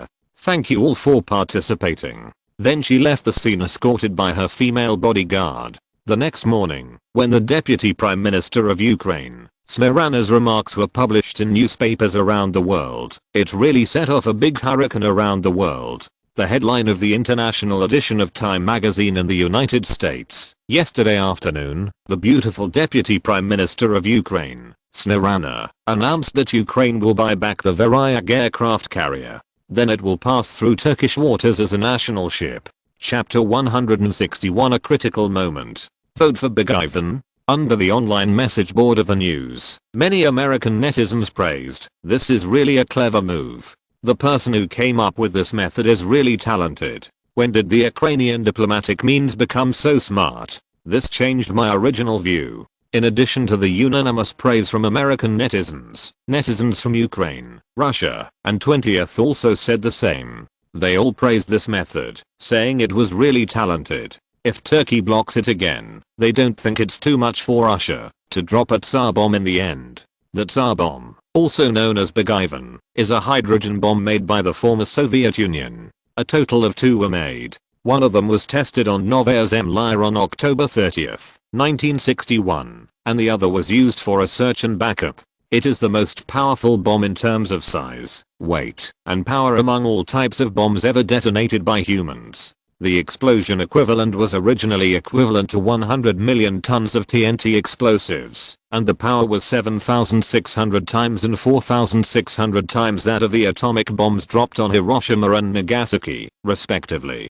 Due to the method provided by Maweli, Turkey's reasons for blocking are completely untenable. So as soon as the news came out, the angry young people and White Lotus bitches in Europe, who were baring their teeth and claws, suddenly became silent and disappeared.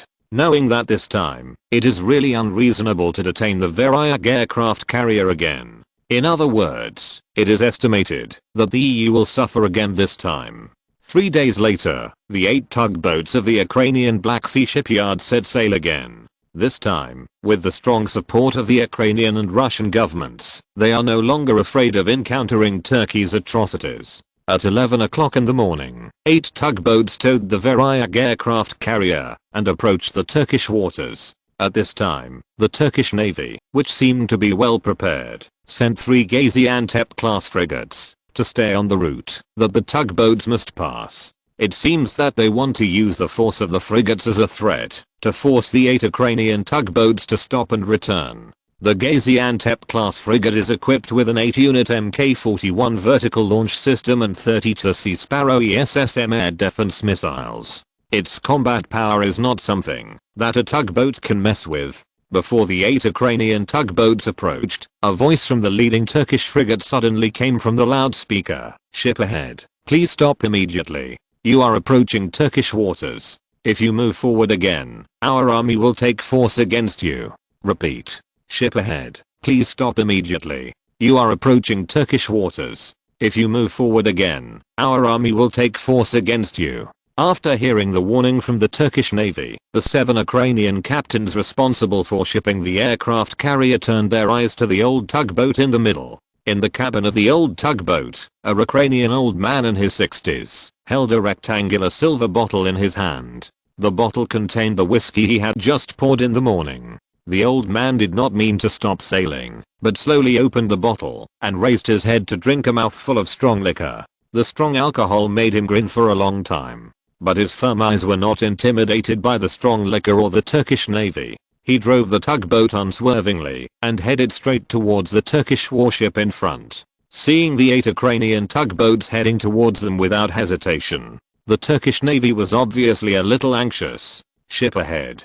Please stop moving immediately. You are approaching the Turkish waters. If you move forward again, our army will take force against you." After the last warning, the 3 Gaziantep-class frigates that blocked the route suddenly started and headed towards the tugboat. It seems that they want to use their 1,000-ton warship bodies to crash the 8 Ukrainian tugboats. At this time, the two sides are only a few thousand meters apart. With the braid straightening of the Ukrainian tugboat, the distance of several thousand meters was quickly reduced to 1,100 meters. Within 900 meters, the salty sea breeze whistled on the hulls of the 8 Ukrainian tugboats, and the fierce wind kept pouring into the cabin and hitting the captain's face. The old tugboats were facing Turkish warships that were several times larger than them. The picture had an indescribable sense of tragedy. 800 meters, 700 meters, 600 meters. The Ukrainian tugboats continued to sail at an unreduced speed on the sea. The 3 Turkish warships in front of them had become extremely large. The huge figure with a displacement of thousands of tons gave people a strong sense of oppression. 500 meters, 400 meters, 300 meters. Seeing the distance getting closer and closer, the Ukrainian old man driving the tugboat opened the bottle with trembling hands, ready to drink the last sip of strong liquor in his life. Then he slowly closed his eyes and waited for the arrival of fate. For his country, he was willing to challenge all dangers and dedicate everything he had. However, just as he slowly closed his eyes and prepared to meet the ruthless collision of the Turkish warships, suddenly, the Russian Navy and the Ukrainian Navy led 3 10,000-ton cruisers, plus several 8,000-ton destroyers, appearing on the sea level like a heavenly soldier. The Kirov-class nuclear-powered cruiser, with its huge majestic posture, can feel its majesty even from a long distance. In addition to the surrounding of several modern class destroyers, the scale and formation, even if the Turkish Navy is fully deployed, is far from an opponent. At this time, the cruiser's loudspeaker sounded, "Attention, Turkish ships ahead. If you dare to collide with our tugboats, even if there is only one, our ship will sink you immediately." The short and powerful voice just reached the Turkish waters, and the 3 originally aggressive Gaziantep-class frigates suddenly looked like local dogs seeing a tiger. they suddenly turned the rudder and passed by the Ukrainian tugboat. Looking at that look, it is obviously afraid of the strong strength of the Russian and Ukrainian fleets. After all, the more than 400 missiles on the nuclear-powered cruiser, plus more than 200 missile launch ports, are not a joke. Just a few shots would destroy the Turkish frigate, even if it had wings. When 8 Ukrainian tugboats narrowly passed by the warships, the captain and crew could be heard cheering loudly in almost every ship. In the old tugboat in the middle, the old man lit a cigarette for himself without saying a word, and then squinted his eyes and smoked. He was a retired naval veteran, and he didn't shout excitedly like the other cabins. Because the old man knew that this battle was not over yet, and it could even be said that it had just begun. So it was a little early to cheer now. At least we have to wait until Turkey completely surrenders and lets them pass. That would be the real victory. Chapter 162. Turkey wants to confront head-on. Putin is furious. Sure enough, as the old man expected, when their tugboat team, under the protection of the Ukrainian and Russian fleets, sailed to the middle of the sea, 3 Turkish Gearing-class destroyers, with 8 Gaziantep-class frigates, blocked the tugboat's way. Looking at the situation, it is obvious that they are going to confront the Ukrainian and Russian fleets head-on. Because the sea route was completely blocked, the 8 Ukrainian tugboats were forced to slow down after receiving the order. Half an hour later, they were towing the Veryag aircraft carrier and were besieged in the Middle Sea by Turkish warships. At this time, the Russian fleet and the Ukrainian fleet in the rear also arrived in time and confronted the Turkish navy. The missile ports of the nuclear-powered cruisers of the Russian fleet and the Ukrainian fleet have been opened one after another. The main guns of the modern class destroyers have also been aimed at Turkey's 3 Gearing-class destroyers. If the Turkish navy dares to act rashly, then what greets them will be the most violent and ruthless firepower strike. The smell of war on the field is very strong.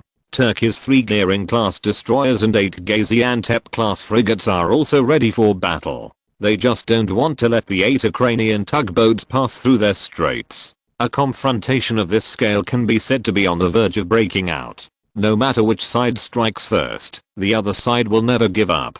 The tense and severe momentum contest also attracted some war correspondents with keen information. They drove to the scene desperately. On the coast of the strait, they filmed this historic moment. If a fight breaks out later, they will be easily hit by shrapnel at such a close distance and killed on the spot. But for this military bombshell, they think it is worth it, even if they risk their lives. At this time, the Turkish warships shouted to the Russian and Ukrainian fleets with loudspeakers, "This is the Turkish Navy, the Third Fleet. You have seriously violated our waters. Now I order you to turn around and return immediately. Otherwise, we will take military measures." The Russian and Ukrainian joint fleets, not to be outdone, fought back with a tougher attitude, shouting, "The Turkish Third Fleet, you are facing the Ukrainian and Russian joint fleets. Our 642 missile launch ports have been aimed at all your ships. In 3 seconds, you can sink all of you. I advise you to give up resistance immediately and let our tugboats pass safely, otherwise you will bear the consequences." After the tough shouting, both sides fell silent again. The Turkish Navy's Third Fleet knew that they were trying to stop the car with their arms. They were no match for the Russian and Ukrainian joint fleets. But the soldiers had a mission to accomplish, even if they died. So they could only bite the bullet and hold on, hoping that the top leaders of their government would quickly issue an order to return. In this way, they can save their lives, so as not to be wiped out by others. The news that the Turkish Navy forcibly blocked the aircraft carrier reached the Kremlin. After hearing this, the Russian president immediately issued a war preparation order to the Air Force Base. The confrontation between the two sides lasted for 2 hours. The eyes of the whole world were also gathered in the Turkish Straits, closely following the current situation. However, just when this highly tense confrontation was in the 3rd hour, I saw 2 sonic bombers that looked like white swans suddenly flew from the Russian airspace, from the direction of the Angels Air Force Base. And under the wings of the bombers, there were several super heavyweight missiles. Judging from its appearance, it seems that it is neither an air-to-air missile nor an air-to-ground missile, but a nuclear destruction missile with a nuclear warhead. The Tu-160 long-range strategic supersonic bomber is worthy of being the super killer of Ukraine and Russia. As soon as the two bombers flew out of Russian airspace, the Turkish Air Force base was in an uproar. Your Excellency Marshal, we just received the latest intelligence. Two Tu-160 long-range strategic supersonic bombers were dispatched from the Engels Air Force Base in Russia. They are now flying towards our country. We are expected to enter its attack range in 18 minutes. The Turkish Air Force Marshal standing at the base command center looked at the combat screen with a solemn expression on his face. There were two very obvious red dots on it, approaching Turkey at the speed of sound. If these two things were allowed to fly close to their Turkish airspace, it would be no joke. The country might be destroyed in a minute. Even Turkey's surface-to-air missiles may not be able to shoot this thing down. Help me get through to the president immediately. Quick. Those bastards in the Navy. Why are they messing with Ukraine and Russia for no reason? What are they thinking? The Turkish Air Force Marshal complained angrily. The seizure of the Varyak aircraft carrier was all done by the Turkish Navy. It has nothing to do with their air force. If things develop to the end and cause irreversible consequences, then their air force is really unlucky for no reason. Being dragged down by the Navy to be buried together. The news that the Tu-160 bomber was flying towards the mainland soon reached the ears of the Turkish president. This scared the Turkish president, and he quickly called the Navy headquarters and asked them to let the Varyak aircraft carrier pass through. These Russian old Russians are really here. 2 minutes later, the Turkish Navy's Third Fleet, which received the transfer order from its superiors, silently gave way to the Russian and Ukrainian Joint Fleet, watching the 8 tugboats, towing the Varyak aircraft carrier, sail through the Dardanelles. In this fierce and severe confrontation between the two armies, the most frightened ones are the captains of the 8 tugboats and the crew. When they passed the Turkish straits safely and smoothly, the crew instantly burst into even more enthusiastic cheers. Some people even waved the Ukrainian flag on the ship excitedly and proudly, expressing their gratitude to the Joint Fleet that escorted them.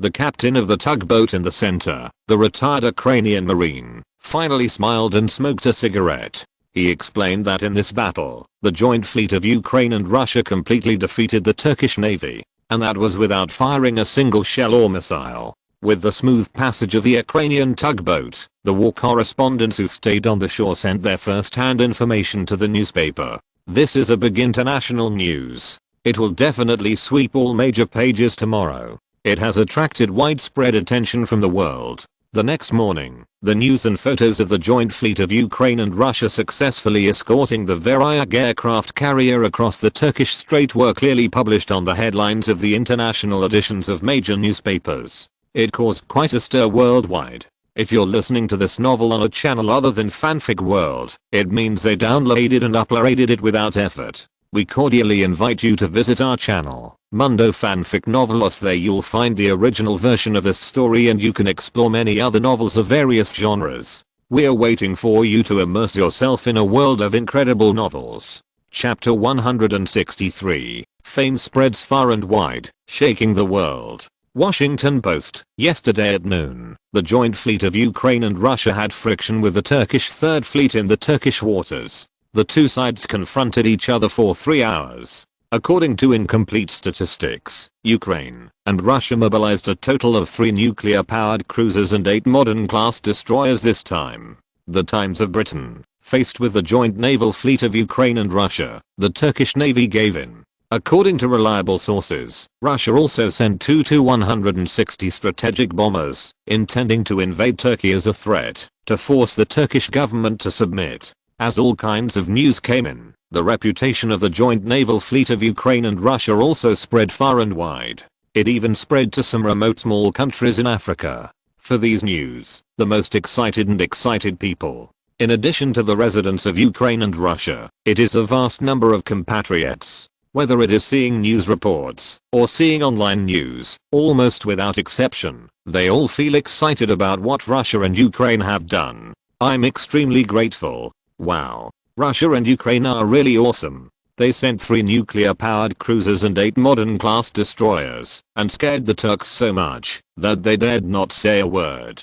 The Tu-160 supersonic bomber is awesome. It carried 2 nuclear bombs and flew around Turkish airspace and immediately let the aircraft carrier pass. These Turks really won't cry until they see the coffin.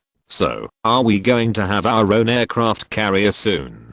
I'm a little excited when I think about it. With an aircraft carrier in place, plus the large destroyers we bought, let's see if the Japanese Navy and the Koreans dare to be arrogant again. We can't kill them. After carefully reading the information on the internet, Maweli rubbed his eyes and closed his notebook. This time, he can be said to have hidden his merits and fame again.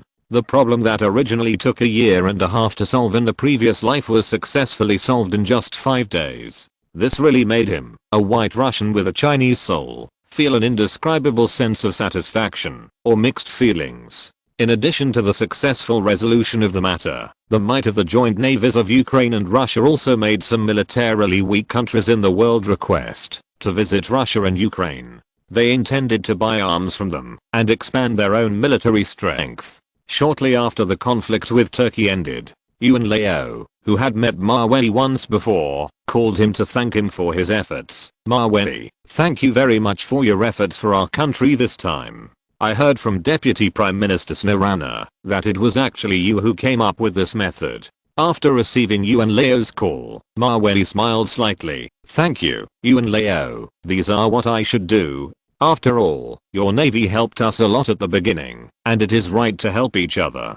Haha. Well, come to visit China someday when you have time, and I will definitely treat you well then. Yuan Leo said warmly and hospitably on the phone. Sometimes, the friendship between two countries is so simple. When you are in trouble, I help you. When I'm in trouble, you help me. After talking to Mr. Yuan, Maweli received another call from Lamborghini, which he acquired last year. Obviously there is good news. Double happiness. Hello Chairman Maweli. I'm Steven, President of Lamborghini. It is like this. The Lamborghini Reventon concept car that you asked us to modify and design has been completed. When do you think it is appropriate to release it to the public? Is it the Geneva Motor Show at the beginning of this year? Steven, President of Lamborghini, asked respectfully on the phone. The Lamborghini Reventon concept car he mentioned is not the kind of sports car that can run on the road. It is a car between imagination and reality.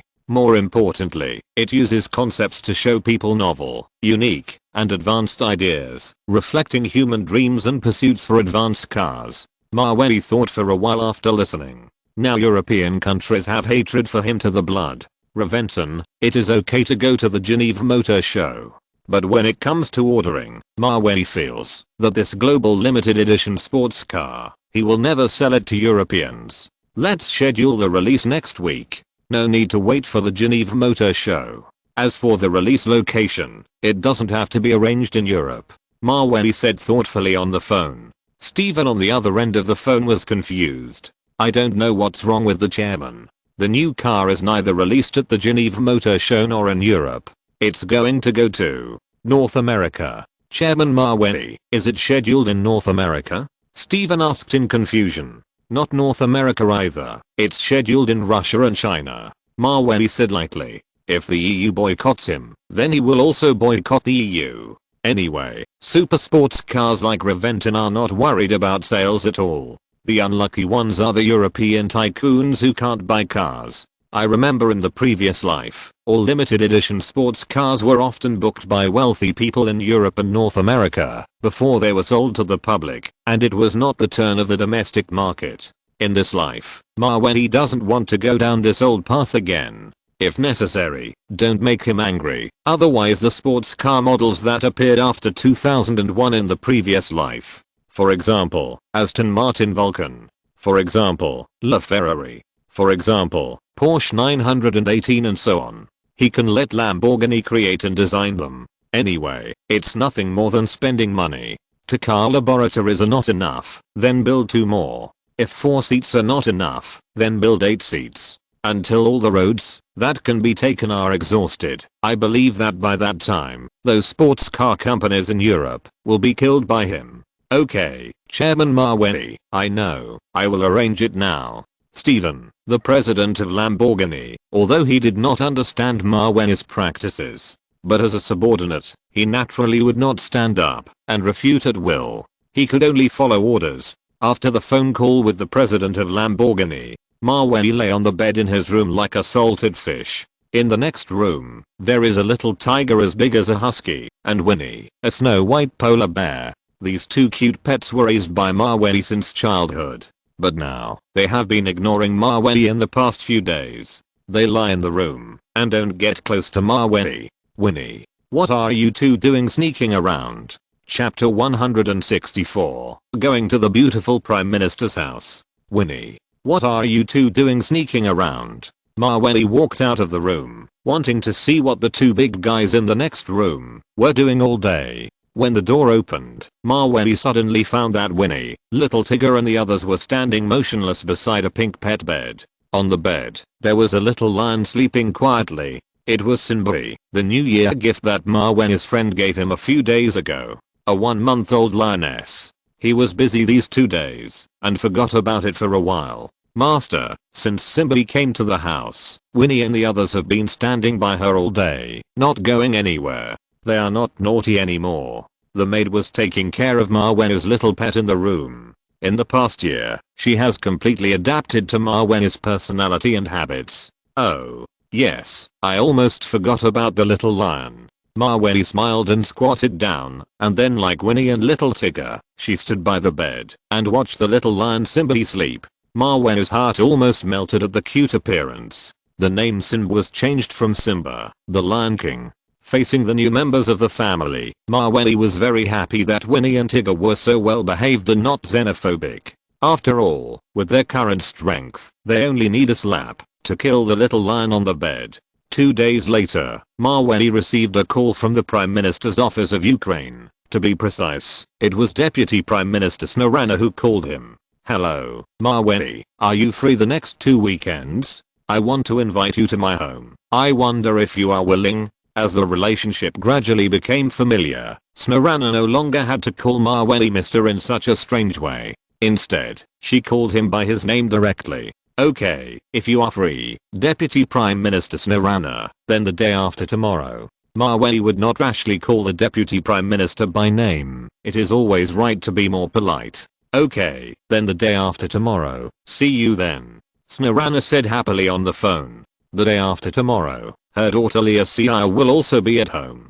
It is a good opportunity to introduce her to this great hero, whom she has admired for a long time. Although Snarana is the beautiful Prime Minister of Ukraine, her marriage is rather tortuous, and she divorced her husband many years ago. As for her daughter Leosia, she is 17 years old this year, and has perfectly inherited her mother's beauty and figure. She is very popular in school. However, due to the serious imbalance in the ratio of men to women in Ukraine, there are often no boys who dare to pursue a beauty of noble status like Leosia. One is afraid of being out of reach, and the other is that the psychological pressure is too great, which is not something that ordinary people can bear. Leosia has always heard her mother talk about Maweli, so she has an innate liking for Maweli, and even wanted to meet him more than once. When Maweli arrived at the Ukrainian airport by a special plane, the vehicle that had been prepared took him directly to the door of Deputy Prime Minister Snarana's house. A single-family villa with a Ukrainian style is located in the wealthy area of Ukraine. As soon as Maweli's motorcade arrived at the gate, before he could open the door, he saw a blonde girl in a sky blue down jacket, who pushed open the door of the villa and walked out in advance. It seemed that she had been waiting for Maweli for a long time. Although the blonde girl was wearing a down jacket, it could not hide her graceful figure and the beautiful face inherited from her mother's genes. Maweli recognized her at a glance. She was the daughter of Deputy Prime Minister Snarana, Leosia. Isn't it cold outside, Leosia? Maweli smiled directly and said to the girl. Hearing the other party, she suddenly blinked in surprise and looked at Maweli. How do you know my name is Leosia? My mother told you? Leosia's voice was clear and pleasant. Compared with her mother Snarana's magnetism, the mother and daughter have different characteristics and charms. Yes, Maweli said, nodding. Then he found that Leosia standing in front of him had been staring at him without moving his eyes away. Generally speaking, when two people meet for the first time and communicate at such a close distance, they should look away after a while. But Leosia did not look away and kept looking up at Maweli like a kitten. Ahem, why are you always looking at me? Is there something on my face? Maweli asked with a slight cough. After hearing this, Liaksha shook her head and then said something that surprised Maweli. No, because you are handsome. Faced with such straightforward and naked praise from the girl, even Maweli, who had a thicker skin than the city wall, felt his old face blush and was a little overwhelmed. Really? Thank you. Maweli forced a smile and looked away. This was the first time he had met a girl like Liaksha since he was reborn. Let's go. My mother is waiting for us in the house, Liaksha said and stretched out her soft hand to take Maweli's arm. This made Maweli a little passive and unable to move his hands and feet. Mom, Brother Maweli is here. Liaksha called Brother Maweli in a familiar way. This pace was so fast that some people could not adapt to it. Oh, Maweli, you are here? Please sit down first. Don't be polite. The meal will be served soon. Mom Smirana was busy preparing dinner for 3 people in the kitchen and had no time to entertain Maweli for the time being. Oh, okay, Deputy Prime Minister Smirana. Maweli replied politely. To be honest, Maweli rarely participated in family gatherings like this, whether in his previous life or in this life. After he finished speaking, he was pulled by Liaksha to sit on the sofa in the living room. The TV in front of him was playing Ukrainian entertainment programs. At this time, Liaksha took off the sky blue down jacket she was wearing, revealing the white slim wool sweater and black stockings she was wearing inside. Originally, Liaksha's figure was not obvious because of the down jacket. But after taking off the down jacket, the plump breasts that made people's eyes shine matched with her beautiful and pure face. The first reaction of people when they saw it was that she had a devil figure and an angel face. The second reaction was that it was really big. I felt that it was larger than a D cup, at least an E cup. Anyway, to sum it up, it was hard to hold with one hand. The sofa had a large area and the two of them could have sat separately. But I don't know if Liaksha did it on purpose or if the little girl didn't have that awareness, but she sat very close to Maweli, forcing Maweli to the far right of the sofa. The distance between the two was only half a fist, and the slightest movement could cause them to bump into each other and have physical contact. Chapter 165 Mother and Daughter. Ahem. The sofa is so big, we don't need to be so close, right? Maweli said, looking in the direction of the kitchen with a little embarrassment. I hope that, when Smirana comes out later, she won't misunderstand that he has something going on with her daughter. You know, women are very perceptive in this regard. You can almost see the clues at a glance. Maweli thought that after he said that, Liaksha would move a little bit and pay more attention. But what he didn't expect was that the daughter of the Ukrainian deputy prime minister didn't care about these at all. What's the matter? Are you shy, Brother Maweli? Liaksha asked Maweli with a cute smile. Before Maweli could answer, Liaksha, who was sitting next to him, suddenly put her lips closed with a sly smile and whispered to him in Maweli's ear. I heard from my classmates that you Russian men are very good at that. Is this true? After hearing this, Maweli almost couldn't help coughing again. He didn't know what was wrong with the kids nowadays. It was obviously the first time they met. How come he seemed so familiar with this topic and started talking about it as soon as he sat down? Which aspect are you talking about? I don't really understand.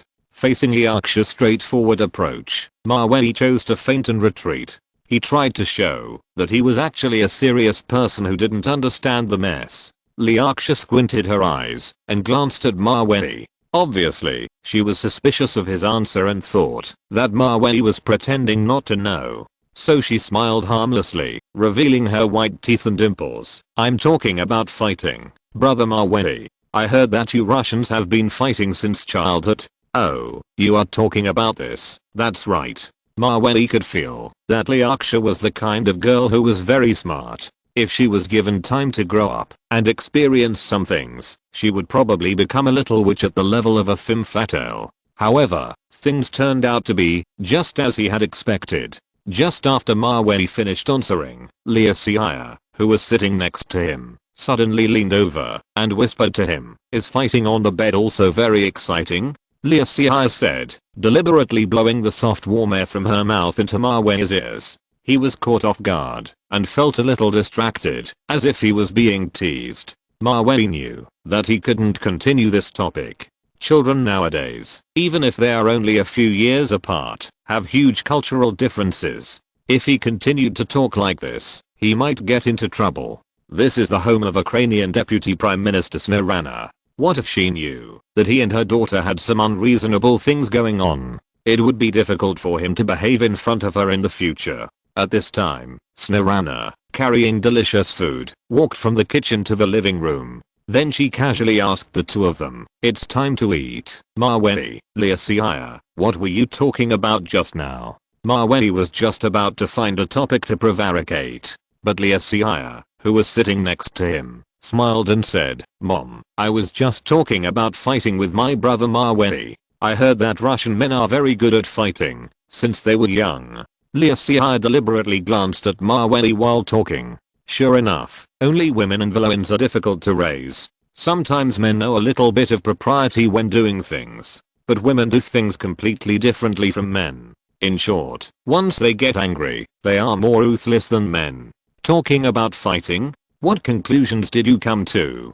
Snarana was not aware of other aspects. She was just thinking about cooking. So she didn't hear the meaning of her daughter Lysia's words. She heard her mother unexpectedly asked her and Maweli what conclusions they had come to about fighting. Lysia, who was sitting on the sofa, suddenly couldn't help but chuckle and said intermittently, We finally came to the conclusion that Russian men are really good at fighting."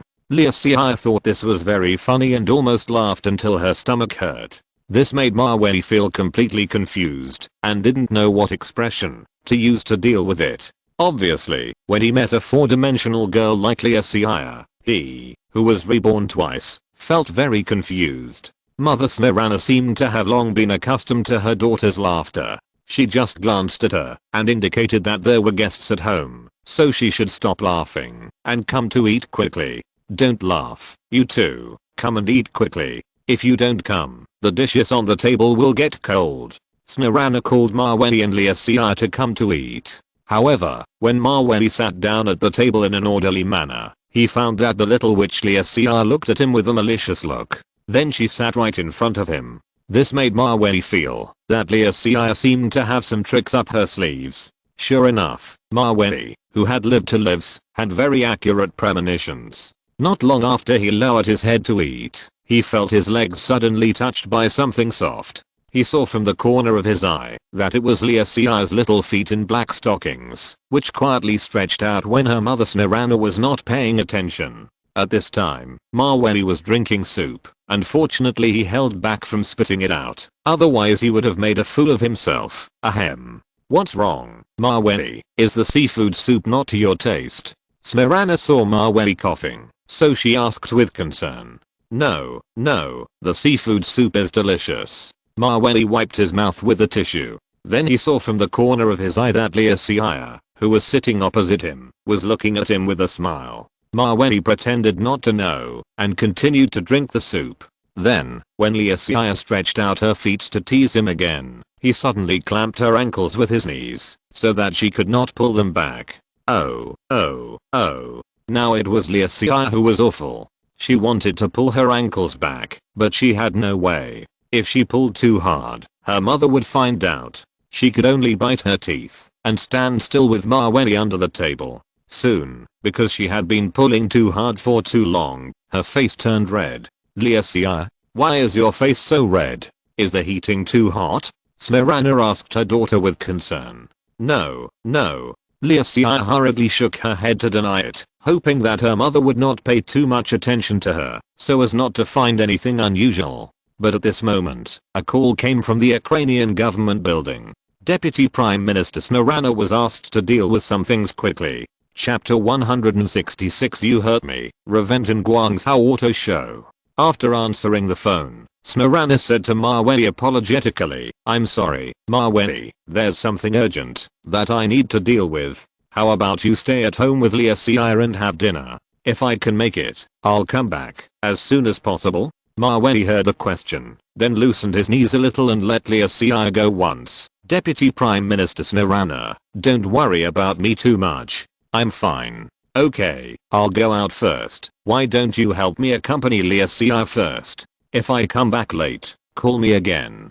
Snarana thought for a while and asked Maweli. After seeing Maweli nod, Snarana hurriedly put on her coat and drove away from the villa. Only Liasia and Maweli were left alone at the dining table, staring at each other. As the daughter of the Deputy Prime Minister, Liasia has become accustomed to her mother working overtime and going out at any time. On the contrary, Maweli felt that if he stayed, he would be like a sheep in a tiger's mouth. He always felt that he should find a reason to slip away in advance. However, just when Maweli was thinking this way, he saw Liaksha, who was sitting opposite him, suddenly put down the cutlery in her hand and then bit her lips maliciously and looked at Maweli. I remembered that I still have something to do. I'll leave first. Maweli wiped his mouth with a tissue and wanted to get up and leave this tiger's den. But he was stopped by Liaksha and said, "You hurt me just now, and you just left like this?" Liaksha, holding her proud chest, obviously meant that she was not going to let Maweli leave. Maweli didn't expect that becoming a hero in Ukraine would also have so many troubles. Not only did he have to fight against the entire European Union, but even the beautiful women in Ukraine favored him. What should he do? However, just when Maweli was troubled like this, he saw Liaksha, who was standing in front of him, suddenly whimpering and leaning forward, hugging Maweli with her soft hands, and leaned her whole body on Maweli. This heart-stirring contact was really too unexpected, considering that this was at the Deputy Prime Minister's house, and Liaksha was only 17 years old. If she couldn't resist the temptation and did something out of the ordinary, it would be really a beast. So after being hugged by Liaksha for a while, Maweli stretched out his hand to pull her away and said, "I have something to do later. Take care of yourself." Hearing that Maweli insisted on leaving, the young Liaksha suddenly became aggrieved and reluctant. But she couldn't find a good reason to keep Maweli, so she had to watch Maweli leave the villa. When Maweli was about to walk out the door, Liaksha suddenly asked him, "Brother Maweli, can I go to Russia to play with you in the future?" "Oh, sure." Maweli replied casually. "Then it's a deal." Liaksha's expression finally eased a little. "Yeah." Maweli hummed casually.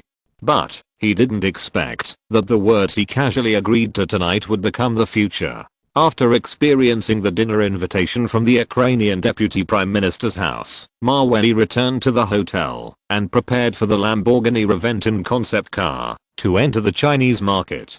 In 2001, there were very few super sports cars in China, which was very suitable for Lamborghini's development.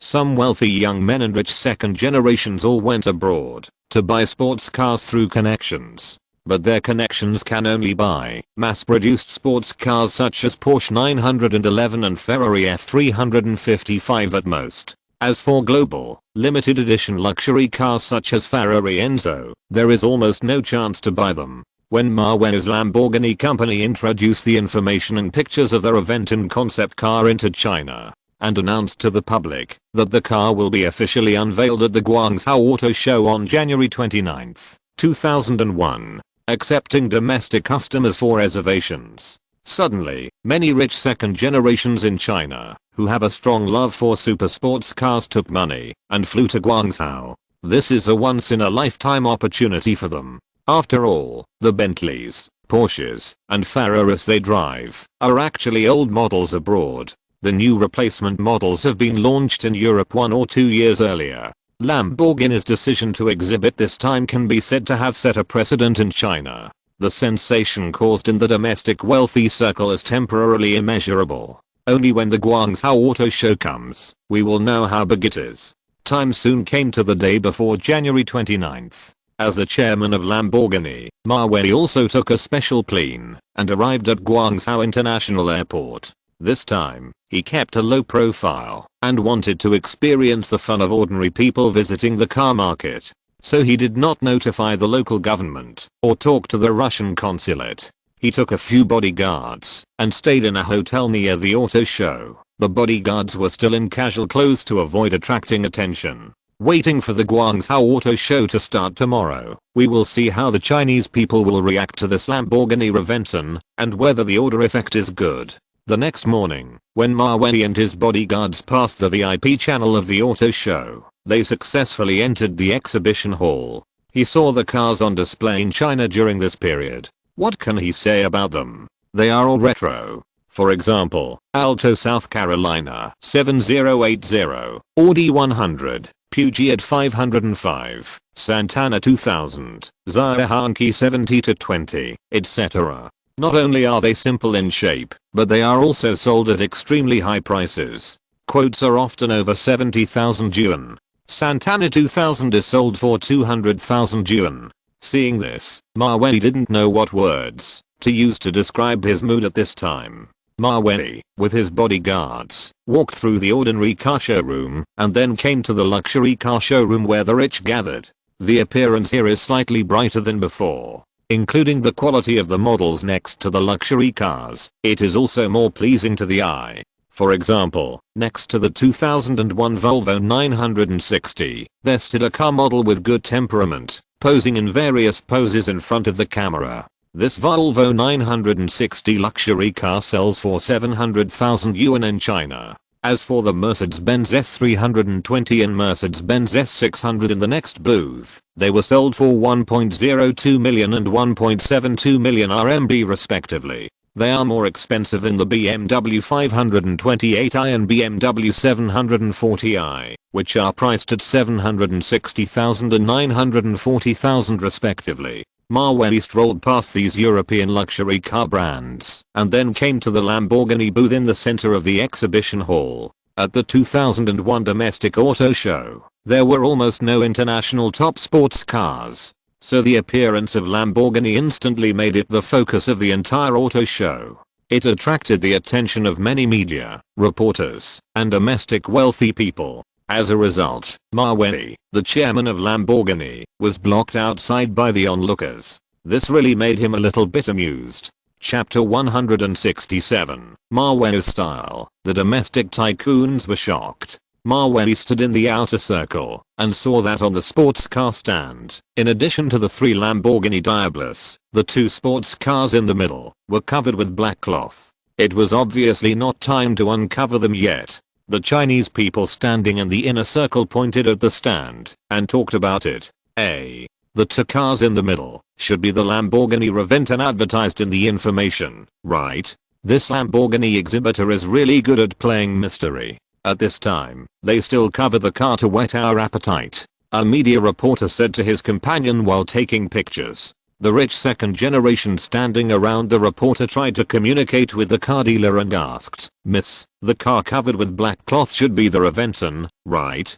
Can you remove the black cloth first? We came all the way here just for this car." Just as the young men were negotiating in front of the stand, Lamborghini President Steven, accompanied by the leaders of the auto show, appeared in the exhibition hall leisurely. Suddenly, it attracted the attention of many reporters and Chinese people. "Look, that's the president of Lamborghini. It is estimated that he will host the introduction of the new Reventon car later." A male reporter who knew the inside story whispered to his companion. Under the attention and discussion of the crowd, Steven, the president of Lamborghini, walked towards the booth with a smile. However, just when he was halfway there accompanied by the leaders of the exhibition, suddenly, a man wearing sunglasses and an ordinary down jacket made Steven's eyelids jump.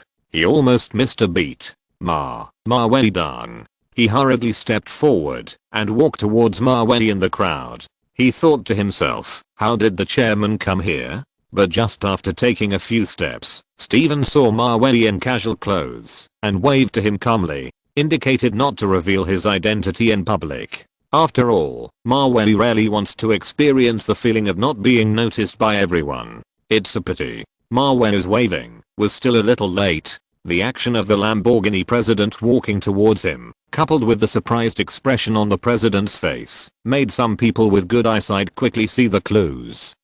Does the foreigner in the black down jacket know the Lamborghini president? A man discussed with his friend in a low voice. After hearing this, his friend tilted his head and corrected his guess, saying, "I think it's not just acquaintance. Look at the nervous look of the Lamborghini president just now. It seems that the foreigner in the black down jacket has a big background." Those who saw the clues discussed in a low voice and looked at Ma Wei from time to time. They wanted to confirm their guesses.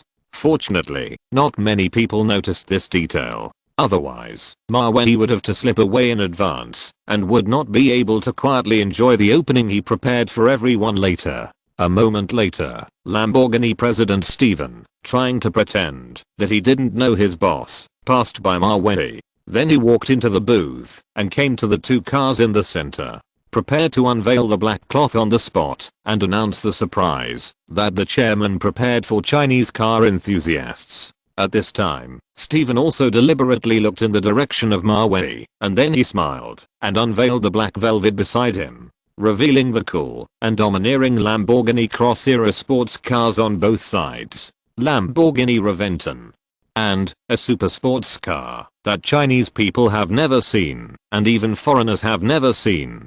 But the shape is extremely cool, not inferior to Reventon at all. When these two cross-era super sports cars appeared on the stage at the same time, the reporters and wealthy people in the audience were instantly amazed, and they were all stunned. Lamborghini Reventon, they have seen pictures and information, and they know a general idea. But what is the origin of the sports car next to it? It feels that in terms of coolness, it is not inferior to Reventon at all, and even slightly exceeds. After everyone was surprised, they suddenly burst into noisy discussions. What's going on? Aren't both cars Reventons? What's the other car? It looks cool. I want to buy both cars. A second generation rich man from Shanxi said excitedly. He is the son of a coal boss. He brought more than 20 million yuan this time just to grab the cars. Damn. This foreigner is really good at playing. It turns out that he has hidden such a cool sports car. Looking at the reaction on the scene, I feel that the money I brought this time seems to be a little less. A rich young man who came all the way from Shanghai side. He just asked his father for more than 10 million yuan to try to order a Reventon. But he never expected that in addition to the Reventon, there would be another super sports car that made him excited. This 10 million is probably not enough. In fact, what everyone doesn't know is that the sports car next to the Reventon is the famous Lamborghini Veneno in the previous life, which has a unit price of hundreds of millions of yuan. Steven, standing in the center of the booth, looked at the enthusiastic response of the crowd. He knew that the two supercars designed by Chairman Mawei were very popular in the market.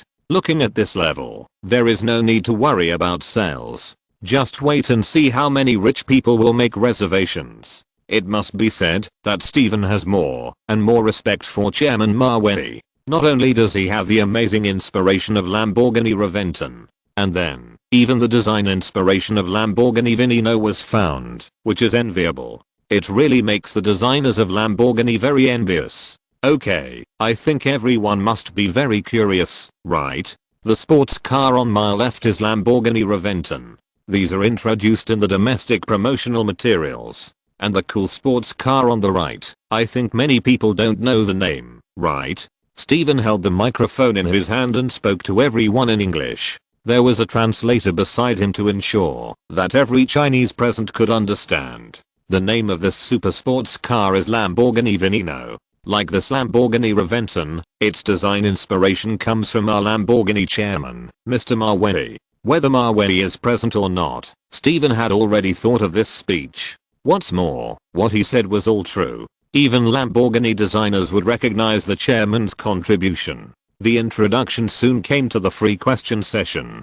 At this time, the wealthy people in the audience raised their hands and asked the stage, "Can I ask a question, Mr. Steven? What are the domestic prices of your Lamborghini Reventon and Veneno? How do you make a reservation?" Chapter 168 Global Bidding to Acquire Sukhoi Aircraft Design Bureau. The reservation is like this. Lamborghini Reventon is limited to 33 units worldwide. Lamborghini Veneno is limited to 17 units worldwide.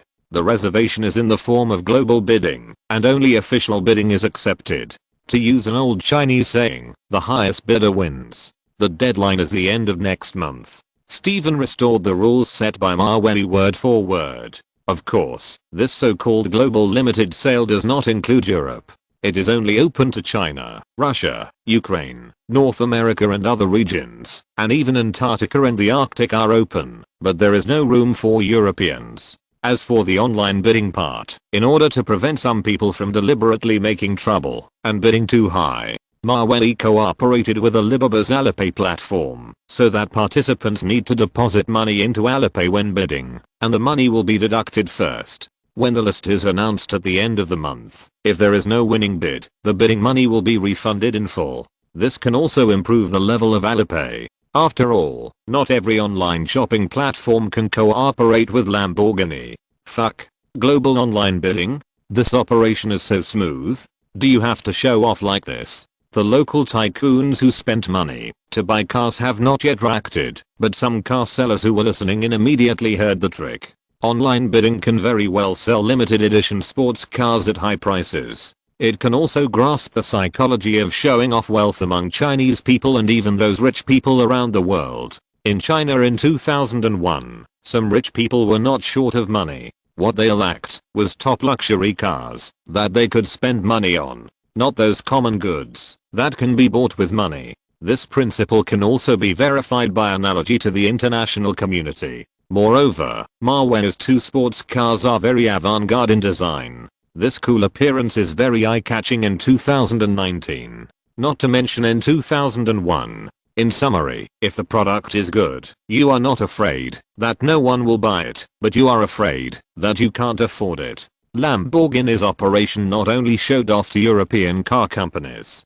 Moreover, when Lamborghini Reventon and Lamborghini Veneno were unveiled at the Geneva Motor Show in early February, they instantly attracted a group of European tycoons who wanted to buy them, but had no idea where to start. Oh my god. Why is this? Why can't we Europeans reserve Lamborghini Veneno? This is unfair. A billionaire who loves cars like his life wailed in front of his computer. They in Europe can't participate in the bidding at all. Alipay does not accept foreign funds like them at all. The European tycoons watched the two super sports cars, Reventon and Venezuela, being snapped up by Russians and Chinese. They felt really bad.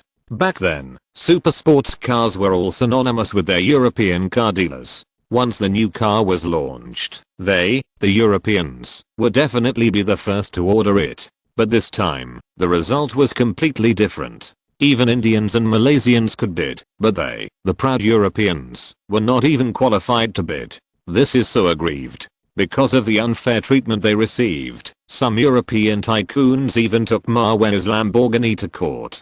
They wanted to use this to make him open up the right to bid in Europe.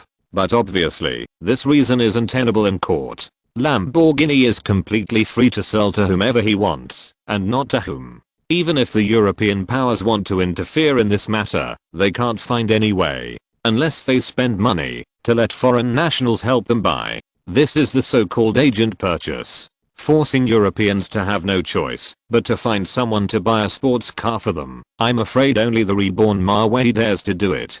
No one else has this courage. Since the limited auction of Lamborghini Reventon and Lamborghini Veneno appeared on the official website platform, the price data that Mavey can see in the background has been constantly hitting new highs. The highest price on the first night was $1.26 million, and the second night, it jumped directly to $1.9 million. Bidders can only see the highest price and cannot see the second and third bids. As a result, the rich people around the world really fought for these two cars. On the third night, Mavey opened the backstage and found that the highest price of Lamborghini Veneno had reached $2.65 million. As for Reventon, it was $2.08 million. Looking at the rankings and numbers in the backstage, Mavey roughly calculated that the two cars from the first to the 33rd place had a total amount of up to $53 million.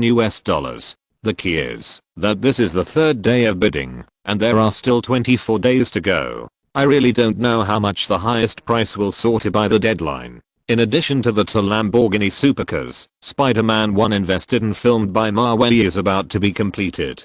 2 days ago, he arranged for Marvel Pictures to acquire dozens of local American cinemas. In this way, once the film is released, he will have his own broadcasting platform, saving some of the costs of sharing with other theaters, including in China. Mavey has also invested in the construction of more than a dozen cinemas in first and second tier cities. Make a layout for future Marvel series movies. From a long-term perspective, this approach is a sure win. After dealing with the Lamborghini concept car, the money for the aircraft carrier order was also deposited into Mawey's bank account. Looking at the $968 million deposit in his bank card, Mawey felt uncomfortable if he didn't lose some of it. Now all his industries are developing healthily. On average, he can generate $35 million in profits per week. This includes stocks, peripheral derivatives, game revenue, advertising revenue, etc.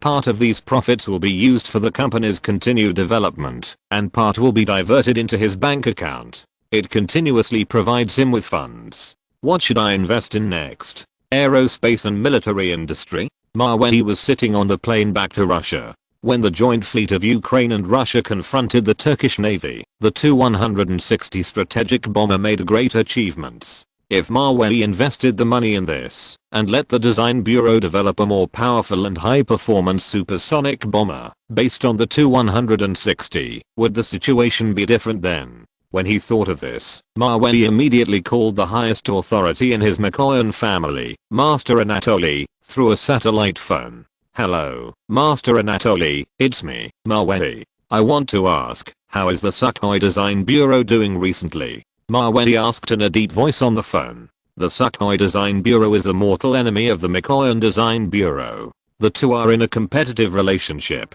The main research and development is the Su-24 and Su-27 fighter series. Through the memory of his previous life, Mawey knew that the Mikoyan Design Bureau was short of research funds. In the end, it was acquired by the Sukhoi Design Bureau. Chapter 169 Acquisition of Sukhoi Aircraft Design Bureau. Through the memory of the previous life, Mawey knew that the Mikoyan Design Bureau was short of research funds. In the end, it was acquired by the Sukhoi Design Bureau. I just don't know what the situation will be like in this life. The situation at the Sukhoi Design Bureau is similar to that of our Mikoyan Design Bureau. The research funds are not much, and they wait for subsidies from above every year. What? Do you have any ideas about them? Master Anatoly asked on the phone. Anatoly attaches great importance to Mawey now. First, he was summoned by the Russian president, and then he helped Ukraine solve the nuclear destruction crisis. In the past 2 weeks, he also came up with ideas to settle Turkey's Montreux Convention. The joint fleet of Ukraine and Russia escorted the aircraft carrier out of the Turkish Straits with reason and evidence. Judging from the above 3 points alone, the position of the highest authority in Anatoly's family will definitely be left to Mawey in the future. After all, if a big family wants to last for a long time, the person in power must have foresight. Only in this way can the family be led to continue to develop. Otherwise, any wrong decision may lead to the decline of the family and its disintegration. I think, if conditions permit, we can see if we can acquire the Sukhoi Design Bureau and strengthen our Mikoyan Design Bureau, Mawey said directly on the phone. After hearing this, Anatoly on the other end of the phone suddenly brightened up and said with interest, "You want to acquire the Sukhoi Design Bureau? I can ask someone to help you find out." Mawey wanted to acquire their family's mortal enemy, which was very meaningful to Anatoly and the Mikoyan family. After all, the two major design bureaus have been confronting each other for so many years since the Soviet era, and no one has ever won or lost. It's time to put an end to it. "Okay, then I'll trouble Master Anatoly," Mawey said politely on the phone. No matter what his status is, he will not change his observance of etiquette. "No trouble, I'll contact you when I have news," Anatoly said gently to Mawey. Compared to the first call, Anatoly's attitude is getting softer and softer. This also reflects from the side that Mawey's status in the family is rising steadily. It must be said that Anatoly is very well informed. It's been less than 2 hours, and Mawey hasn't even got off the plane yet. The satellite phone rang again. "Hello, Mawey. I sent someone to contact the Sukhoi Design Bureau. There are no fighter orders in the near future, and the research and development funds are almost used up. If you want to acquire it, now should be a good time." Anatoly analyzed on the phone. If a design bureau like Sukhoi doesn't receive fighter orders, then it will not have the funds to develop new fighters. Relying on the government subsidies alone, to put it bluntly, is not enough for daily expenses, let alone development. "Okay, Master Anatoly, I know. I'll go talk to them now," Mawey said thoughtfully. His family's Mikoyan Design Bureau is not Mawey's personal. So, to be on the safe side and keep one more hand, Mawey thought that instead of investing money in the Mikoyan Design Bureau, it would be safer to acquire the Sukhoi Design Bureau.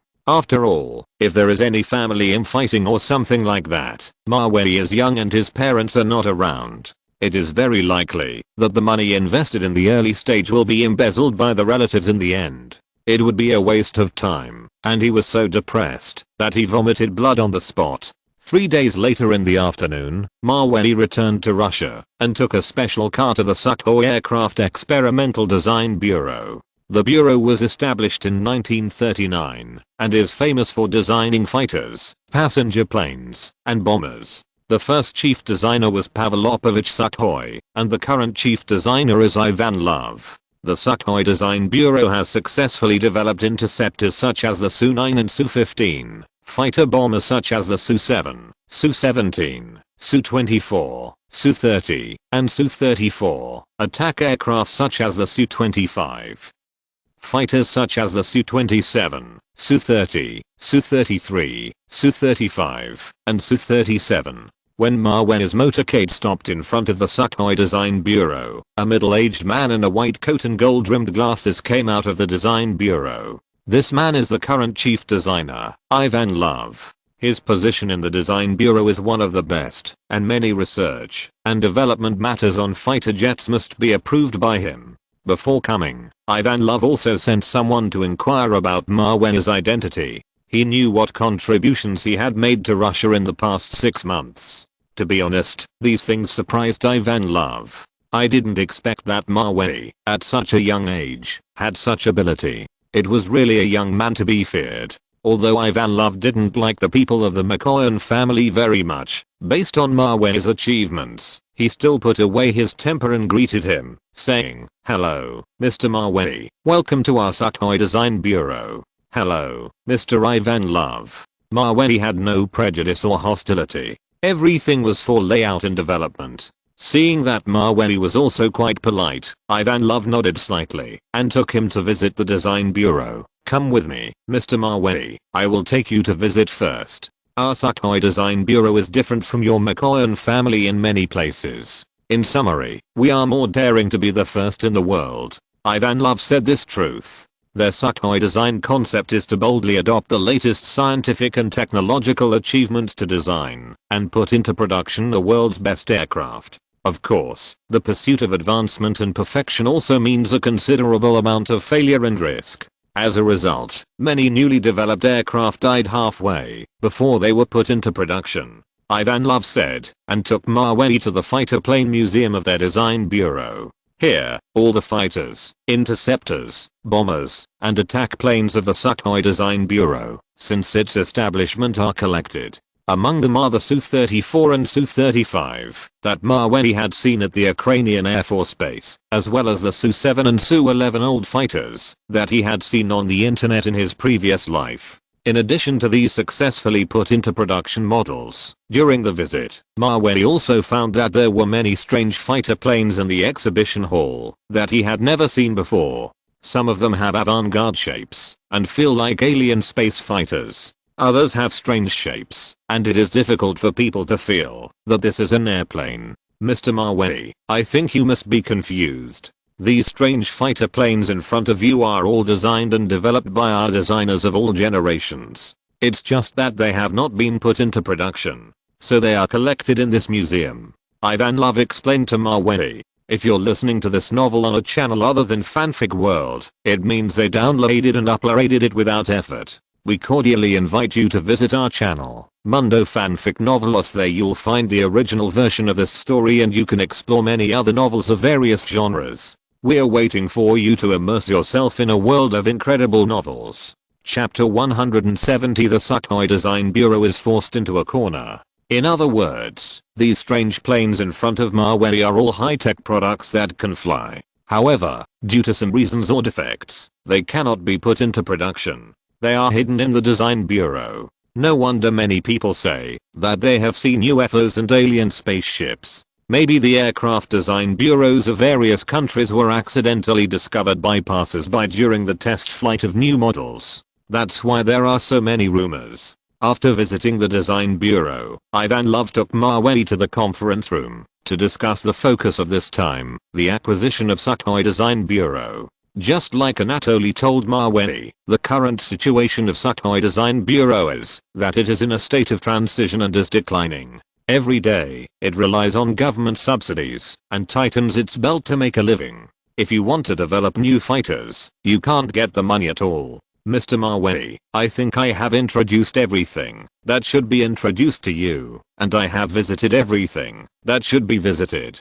Now let's talk about how much money you plan to pay to acquire our Sukhoi Design Bureau. After the acquisition, how much money will you provide us for research and development projects? Ivanov asked Mavey tentatively. He is not a businessman, and he has devoted his life to the research and development of new fighters. So the amount of the acquisition may not necessarily impress him. The key is whether Mavey can guarantee the future development of the Sukhoi Design Bureau. Mavey, who has lived to lives, naturally saw the other party's temptation. After thinking for a while, he calmly said, Mr. Ivanov, before discussing the price, I have a question to ask you. That is, if my Mikoyan family does not acquire your Sukhoi Design Bureau, what will happen to your Sukhoi Design Bureau in half a year, or even a year or 2 years later?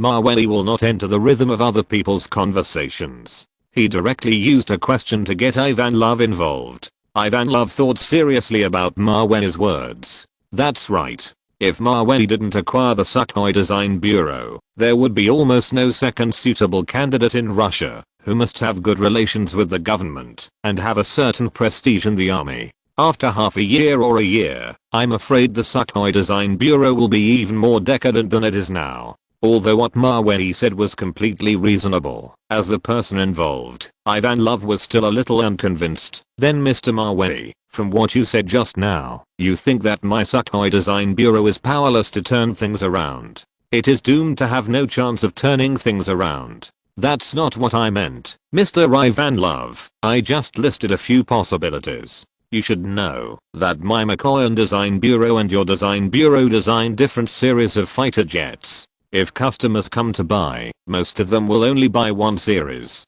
Mavey said it more subtly. To put it more bluntly, the Mikoyan family also has a design bureau. If other countries come to buy fighter jets, then Mavey will definitely recommend his own design bureau instead of Sukhoi's Soviet-made fighter jets. This has been a vicious cycle for a long time. I'm afraid that the decline of the Sukhoi Design Bureau is only a matter of time. This cannot be blamed on Mavey's cruelty. If you want to blame someone, blame the current overall economy, which does not allow him to show mercy and save everyone. Unless the Sukhoi Design Bureau is willing to take the initiative and put down its proud self-esteem and join Mavey, then Mavey can consider investing money to let him develop fighter jets. Another thing is that when the order comes, some of it will be distributed to the Sukhoi Design Bureau in proportion. It is different from all the acquisitions discussed before. This time, Mavey can be said to be very Buddhist. If the other party is willing to lower the price and transfer part of the Design Bureau shares to him, then continue the talks. If the other party is still high profile and cherishes his feathers, then Mavey will watch him go to loneliness. Wait until he declares bankruptcy and then come to buy at a super low price. Anyway, the choice is in his hands. After all, Mavey has money and connections. Ivanov sat in his seat, frowning and thinking for a long time. He never expected that the so-called negotiation of acquisition would turn out to be like this. Isn't it obvious that they are not given a chance to choose? Apart from surrendering, stubbornness will only get worse and worse, and finally the entire Sukhoi Design Bureau will be ruined in his hands. In the end, Ivanov sighed helplessly and said to Mavey, Mr. Mavey, can you give me some time to consider? Sure, but try to be quick. You also know that I only have so little money in my hand. If I invest in other projects, then Mavey deliberately stopped talking halfway. He is really not a profiteer. It's just that the Design Bureau is still in the hands of others. When it becomes his, Mavey will definitely not hesitate to spend money. Okay, I understand, Mr. Mavey. I will discuss the result with my family as soon as possible, Ivanov said, standing up and preparing to send Mavey away.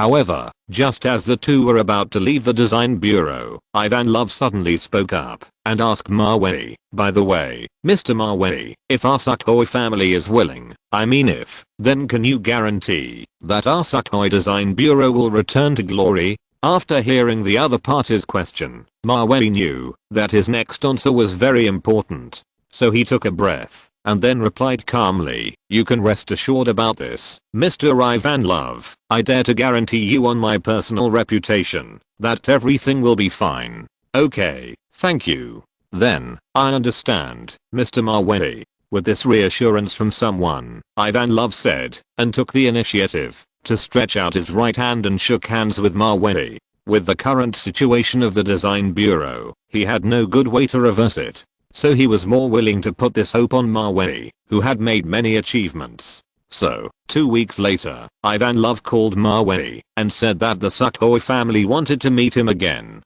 If everything is fine, then they are willing to accept Mavey's proposal and take the initiative to join him in a low-profile manner. Negotiations between large Russian families will not be done overnight like companies. 3 days later in the afternoon, the convoy that Mavey was riding in returned to the Sukhoi Design Bureau.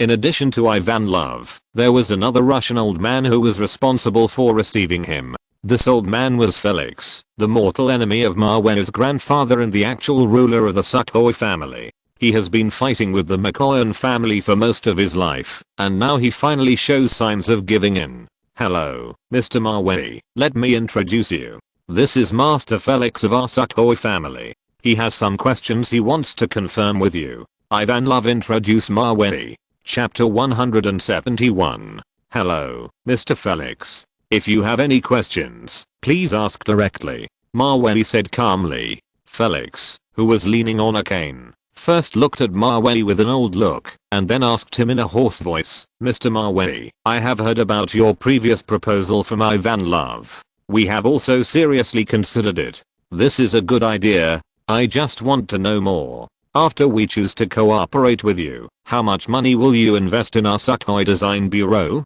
Felix wanted Mavey to give him a guarantee first. Otherwise, if this family defected to the other party and the other party regretted it, it would be completely over. At this point in the negotiation, Mavey knew it was time to make a final decision. So he took a deep breath and then said to Ivanov and Felix in a light voice, "If you are willing to transfer the Sukhoi Design Bureau to me, then I, Mavey, will not be stingy. At that time, I will invest $200 million to develop new fighters for you." As soon as the light voice fell, Ivanov and Felix stood in front of him. Suddenly, the expressions on their faces were stunned, and they didn't have time to react.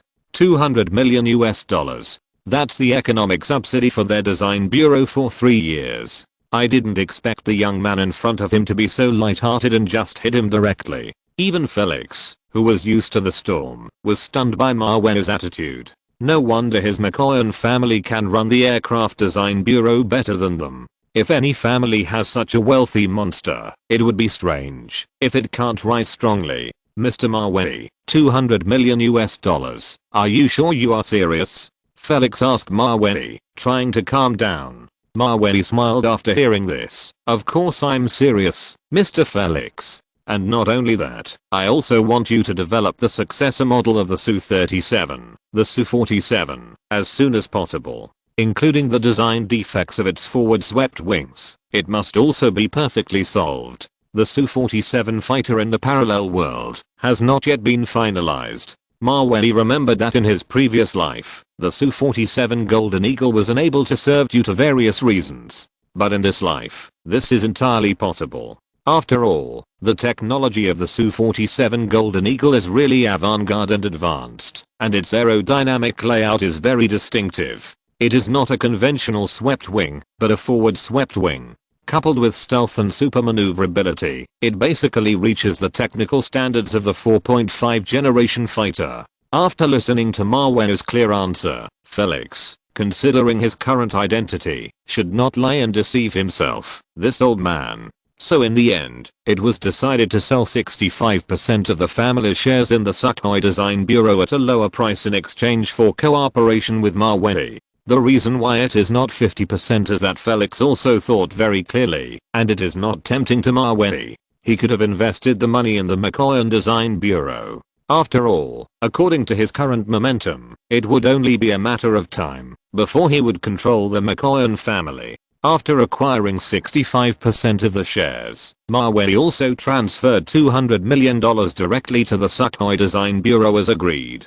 He asked them to develop the Su-47 and Su-57 fighters and solve the technical problems of the forward-swept wings as soon as possible. After the transfer of funds, Mawei still had $820 million in his bank account. If he didn't spend any money at present, his bank account would increase by $5 to $8 million per week on average. It was growing at a rate of about $1 million per day. Looking at the large amount of money in his account, Mawei suddenly felt distressed about what to invest in next. But just as he was thinking this, a call from the Chinese Air Force Command made him realize that the money seemed to be endless. Hello, is this Mr. Mawei? I'm from the Chinese People's Liberation Army Air Force Headquarters. I'd like to ask, what are the advantages and disadvantages of your country's Soviet-style fighters and MiG fighters?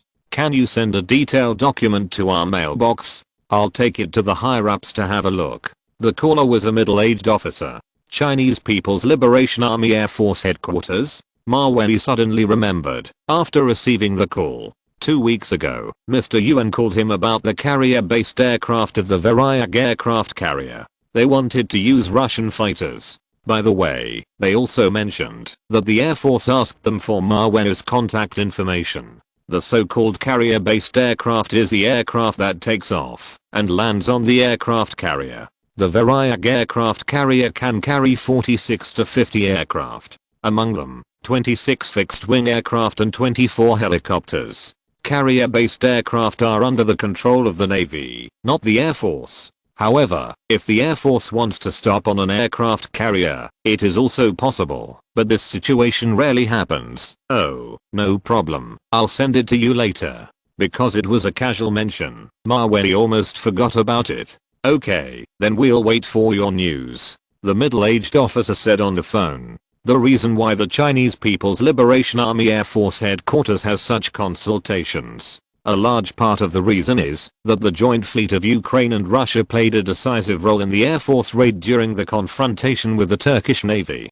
It was very shocking. It also made many people deeply understand the importance of Air Force strength. After all, the Navy has an aircraft carrier, so the Air Force strength must also be improved. This is considered a benign and comprehensive development. After the call, Mawei sent the specific information of the Soviet fighter and MiG fighter series to the email address provided by the other party. Not long after, the two sides talked again and agreed on a time. Prepare to visit Russia in 2 weeks. Today, Mawei, to be honest, is quite grateful to those Turkish chickens. If they hadn't blocked the transport of the aircraft carrier, the world wouldn't have turned its attention to Russia. Time passed quickly for 2 weeks. In a blink of an eye, it was the day when the People's Liberation Army Air Force Headquarters sent people to visit Russia. At 10 o'clock on Wednesday morning, a pure white Boeing 747 aircraft landed on Moscow Airport on time. Then the plane's gangway descended, and a middle-aged man wearing a Chinese Air Force uniform and a chest full of silver medals, accompanied by his subordinates, he walked down the plane and appeared in Mawei's field of vision. From the middle-aged man's medals and military emblems, it can be seen at a glance that he is a senior general of the People's Liberation Army Air Force. Unlike the previous reception, after experiencing the Ukrainian nuclear destruction crisis and the Varyak aircraft carrier incident, the friendship between Russia and the Chinese people can be said to be even deeper. This relationship cannot be obtained by interests alone. It cannot be disintegrated by interests alone. Hello, Mr. Shen Hangshan. Welcome to Russia. Mawei stepped forward to welcome the arrival of the middle-aged general. Chapter 172 Mile-26 Helicopter, stunning the domestic air force. Hello, Mr. Mawei. I often hear your name in China. Shen Hangshan shook hands with Mawei enthusiastically. Even though they met for the first time today, they felt particularly cordial. Really, Mr. Shen Hangshan, you are not saying bad things about me, Mawei said jokingly. Now his psychological quality is very strong. No matter which country's senior officials he faces, he can usually deal with it calmly. Haha, how could it be? Mr. Mawei, they can't praise you one by one. Shen Hanshan said with a hearty smile. The group of Air Force officers standing behind him heard that it was the first time they saw their leader talking so warmly to a young man.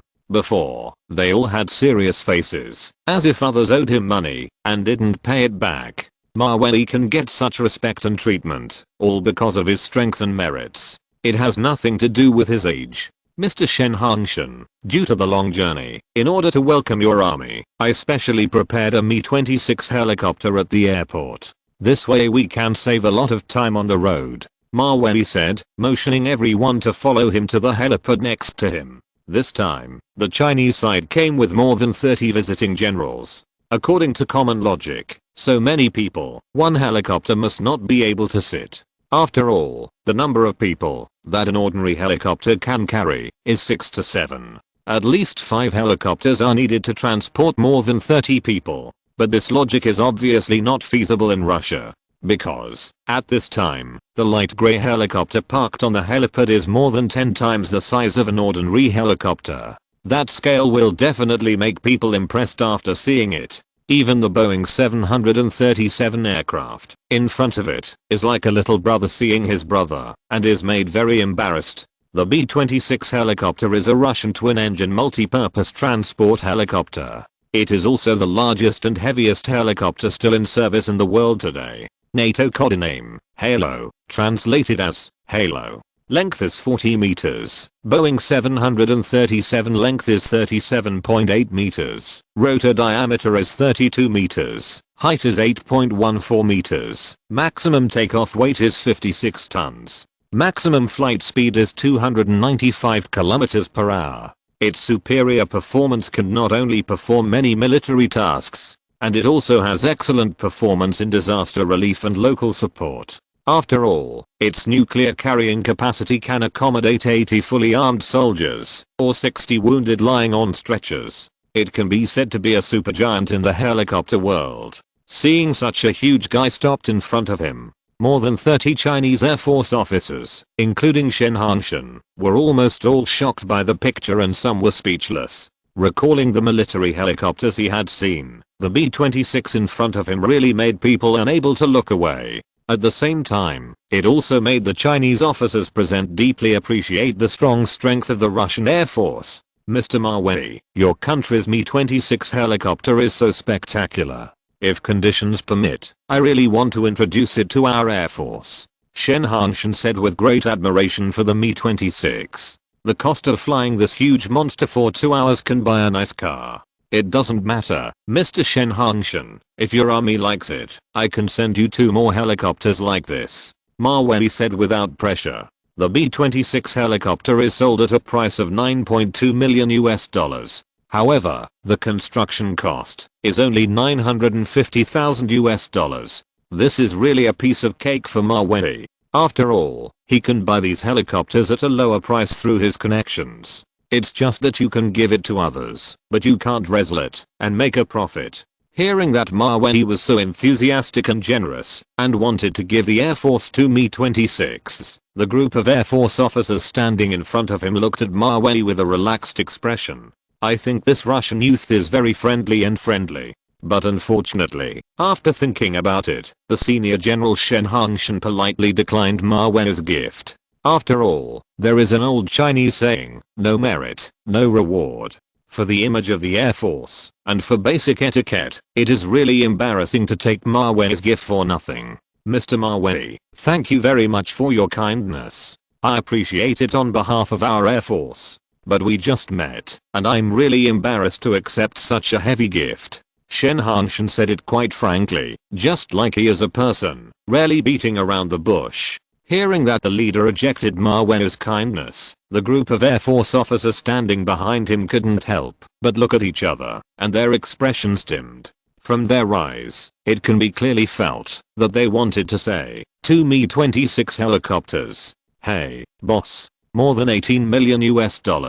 Just say no. You don't feel sorry, but we do. Faced with Shen Hanshan's refusal, Mawei nodded in understanding. Anyway, whether he accepts or not, Mawei will definitely send these two Mi-26 helicopters together afterwards. Just regard it as a token of his support for the country. Mr. Shen Hangshan, I understand.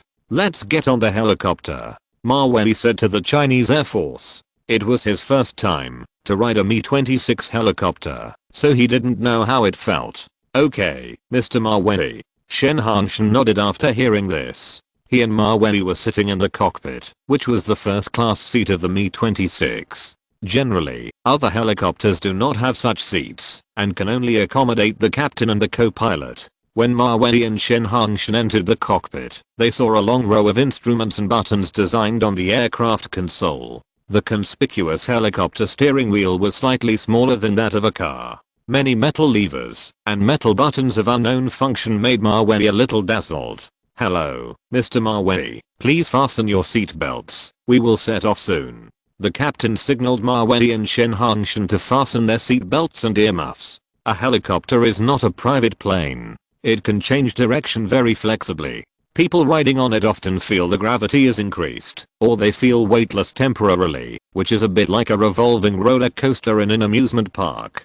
People who are timid usually don't dare to ride this thing. After everyone fastened their safety equipment, the Mi-26's 32-meter diameter rotor gradually began to rotate. The surrounding air was stirred by the propellers and made a whistling sound. Mawei sat in the cockpit and saw the dust on the ground being blown around by the terrifying wind speed. Soon he felt the helicopter swaying off the ground, and it accelerated and flew away from the airport platform. An hour later, Mawei, who felt like he had been on the battlefield, landed safely on the apron of the Sukhoi Design Bureau. Chapter 173. The real air battle begins. Mawei's heroism. Helicopters are not something that ordinary people can ride. Especially in the cockpit, the view ahead is unobstructed. The height of more than 4,000 meters makes people with acrophobia despair. After taking a short breath, Mawei began his job to introduce military products to the guests. Mr. Shen Hangshan, this is our Sukhoi Design Bureau. All Russian Soviet fighters are made by this design bureau. Mawei played the role of a good host and took the Chinese Air Force officers to visit the Sukhoi Design Bureau. He also asked Russian aircraft designers to answer some of their questions. The whole process lasted more than 2 hours. After everyone had no other questions, Mawei clapped his hands and said to the Air Force officers, Mr. Shen Hangshan, if there are no questions, our Russian Air Force has specially prepared a live fire exercise to welcome you. I wonder if you are interested in watching it together? The Air Force exercise that Mawei prepared this time was not the kind of ordinary fighter jets bombing tanks that he had hosted the Malaysian Air Force last time. The scene he created this time was something that even he himself was looking forward to. Live fire exercise? Sure, Mr. Mawei. Shen Hangshan said with great interest. Okay, then please follow me. Mawei said, and then turned around and led everyone out of the Aircraft Design Bureau. They came to the apron where the Mi-26 landed just now. At this time, there was a Mi-26 helicopter parked on the apron that looked a little different. Its cabin had more explosion-proof windows. In a way, it looked more like a helicopter used for sightseeing. Seeing this, Shen Hangshan and the Air Force officers looked at Mawei in confusion. I don't know what he is doing. Generally speaking, to watch military exercises, shouldn't we go to the Air Force Command Center? Since we are going to the command center, why change another helicopter? Mr. Mawei, you brought us here. However, just when everyone was a little confused about the situation, Mawei, who was standing in front of them, said lightly, everyone, it's like this. The Air Force live fire exercise will be conducted in an uninhabited area 100 kilometers away, and several unmanned fighters will be used as targets for our Russian Air Force to simulate real air combat. So, in order to better watch the actual combat scene, I specially modified this Mi-26 so that it can better carry you and watch on the spot. Regarding safety, please don't worry. When watching the exercise, there will be several military helicopters nearby to protect your safety. If necessary, they will do their best. The Mi-26 helicopter modified by Mawei has undergone special explosion-proof treatment. Unless it is hit by a missile head-on, Bullets or shrapnel generally do not pose a danger to it, so the safety factor is relatively high. He just finished speaking. Shen Hanshan, who was standing beside him, and more than 30 Chinese Air Force officers were stunned again, and looked at him again. Using unmanned fighter jets as target aircraft for actual combat exercises? This is too extravagant, isn't it? The Russian Air Force is too tough. How much money will this exercise cost? Military exercises are simply a waste of money. Every bullet and every shell are money-burning things. Many countries are only willing to use ammunition that is about to expire for military exercises. Moreover, in general Air Force exercises, if live ammunition is to be used, it is often just carpet bombing or launching rockets and missiles to destroy strategic targets in the field. But what Mavey did this time was very different. People directly spent money on unmanned fighter jets. That scene was just like a real air battle, so exciting. It is something that cannot be seen in peacetime. Facing the surprised eyes of the Air Force generals, Mavey looked at his nose and looked at his heart with a calm expression. It seemed that this was just a basic operation and nothing great. Mr. Mavey, did your Russian Air Force specially get the unmanned fighter target drone to welcome us? Or do you use this kind for military training? Shen Hanshan asked Mavey seriously. Unmanned fighter jets are very expensive. There are not many countries in the world that dare to do such exercises. Half and half, Mavey said without answering directly. He was embarrassed to be too pretentious in front of his Chinese Air Force compatriots. He said that this Air Force exercise was made by him.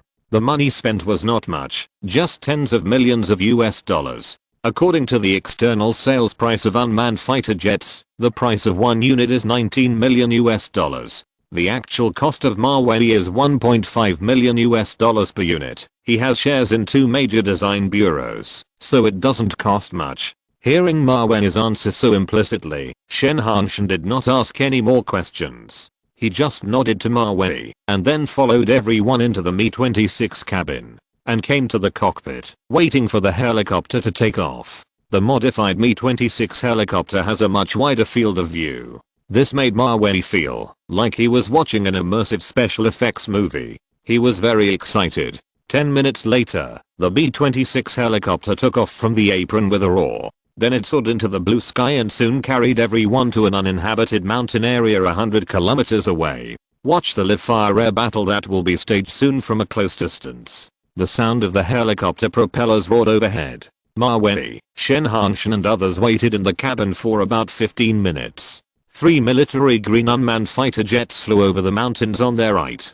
The model is the Su-27 fighter designed by the Sukhoi Design Bureau. These 3 unmanned fighter jets dived down in the air for a while, then accelerated and pulled up, changing direction left and right. The purpose is to simulate the fierce scene of air combat to the greatest extent. Behind the 3 drones, 2 Su-37 fighter jets, nicknamed Terminator, followed closely. It is a 4th generation fighter produced by Russia. It has very strong combat capability and made its first flight in April of the previous year. Ever since the appearance of these 5 fighters, Mavey, Shen Hanshan and others who were in the cabin of the Mi-26 immediately watched them chasing each other in the air with close attention. Due to the distance, it is relatively safe. Mavey and others don't have to worry. Later, the Russian pilot will fire a missile at them. Otherwise, it will be a major accident. Even if the surrounding helicopters help them block the missiles, the consequences will be disastrous.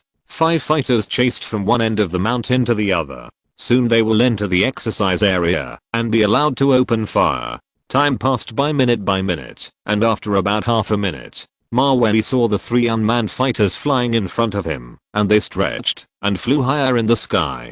Chapter 174 Terrifying Russian Air Force Exercises. However, at this moment, the 2 Su-37 Terminator fighters following closely behind launched several air-to-air missiles that can track automatically. Each missile has a target detection system that can lock and track fighters, making it difficult for them to escape. It was said that it was too late, and as soon as several air-to-air missiles were launched, a red flame ignited at the tail of the missile. Then, with a whistling, extremely fast speed that was difficult to distinguish with the naked eye, it attacked the 3 drones that were constantly rising. Almost in the blink of an eye, the air-to-air missile hit the tail of the unmanned fighter. A violent explosion instantly exploded in the air, and Shen Hangshan and the helicopter and the Air Force officers were staring. They all expressed their appreciation and admiration for the two Russian Su-37 Terminator fighters. This Russian air-to-air missile is very accurate. The enemy aircraft is so high that it can catch up and hit it. It's really good. An Air Force officer who witnessed the whole process couldn't help but sigh. Su-37 Terminator is indeed a 4th generation fighter. Its air-to-air combat capability is so strong. An Air Force pilot who was also flying a fighter said in admiration in the cockpit. Senior Officer Shen Hangshan looked at the explosion scene in front of him without saying a word. At this moment, he thought to himself that if their Air Force could be equipped with this 4th generation aircraft from Russia, then the strength would definitely increase sharply. Mr. Mavey, your Russian Su-37 fighter. Shen Hangshan was about to ask about the Terminator fighter, but the next picture he saw made him stop talking, and he didn't continue asking, because at this time, he suddenly found out there were several air-to-air missiles coming towards them. Oh, no. The real picture was that 5 sky blue Su-24 fighter bombers suddenly appeared in front of him, and they flew from the right side of the mountains to the exercise area at supersonic speed. In order to prepare the guests, Mavey gave a brief reminder. Mr. Shen Hangshan, these 5 Su-24 fighter bombers will carpet bomb the area in front of us. After Shen Hangshan heard the words, he couldn't help but look down at the helicopter. There was a steep hillside in front of them. If they bombed it, I believe there would be gravel and gunfire everywhere. Before Mavey finished speaking for too long, the 5 Su-24 bombers that came at the speed of sound flew towards their helicopter group. The Air Force officers who saw this situation in the cabin were almost scared out of their wits. They didn't hear what Mavey said and didn't know what was going on. However, almost in an instant, the 5 Su-24 bombers that flew at the speed of sound suddenly dived down. They whistled past the helicopter group of Mavey and others. Then, the 8 tons of bombs hanging under the fuselage kept falling off the wings like dumplings. 5 bombers, that's 40 tons of bombs. The power is equivalent to 300 tons of TNT equivalent. Countless bombs fell one after another. The scene was like the calm before the storm. When people saw it, they had no time to think about anything, and only subconsciously focused on those scenes, watching them attack downwards at the speed of free fall. In a flash, when the first bombs fell on the steep hillside, suddenly, several amazing explosions swept with terrifying wind speeds and high temperature flames. The hard rocks on the hillside were blown to pieces, and the broken stones flew everywhere. The blazing hot flames brought thick black smoke and dust. Before the first batch of explosions appeared for too long, the carpet-style serial bombings that followed appeared in front of everyone in an instant. Boom. Boom. Boom. Boom. Boom. Boom. Boom. Even if Mavey and others wore soundproof earmuffs, they could not completely isolate the terrifying sound of the 40-ton bomb. After all, it was an explosion equivalent to 300 tons of TNT. The devastating scene can only be described in 4 words: shocking and terrifying. The earth-shattering explosion turned the hillside below into a sea of fire. Fierce black smoke enveloped the entire mountainous area. The shock wave generated by the explosion compressed the air, causing Mavey and others in the helicopter to clearly feel the cabin shaking. Fortunately, because of the safe distance, the shaking did not last too long and did not affect everyone's safety. Finally, everything was safe and sound, and after watching this shocking Air Force exercise, Shen Hangshan saw that the originally steep hillside was about to be flattened by the bomb. The amazing and terrifying power made him sigh and say, "This is really wonderful, Mr. Mavey. Those 5 bombers, are they Su-24? Looking at the explosion ruins in front of him, to be honest, Mavey was also a little shocked. This was the first time he saw carpet bombing in person. The scale and scene were definitely unforgettable. Ahem. That's right, Mr. Shen Hangshan. It was the Su-24 fighter bomber produced by Russia. In addition to carrying about 8 tons of bombs, it is also equipped with a GSH-6-23 23mm 6-barrel machine gun. In terms of air-to-ground missiles, the base model can use KH-23 or KH-23 meter radar command-guided missiles with a range of 5 kilometers and can carry 4 missiles. After recovering from his shock, Mawei introduced the Su-24 fighter bomber to the Air Force officers.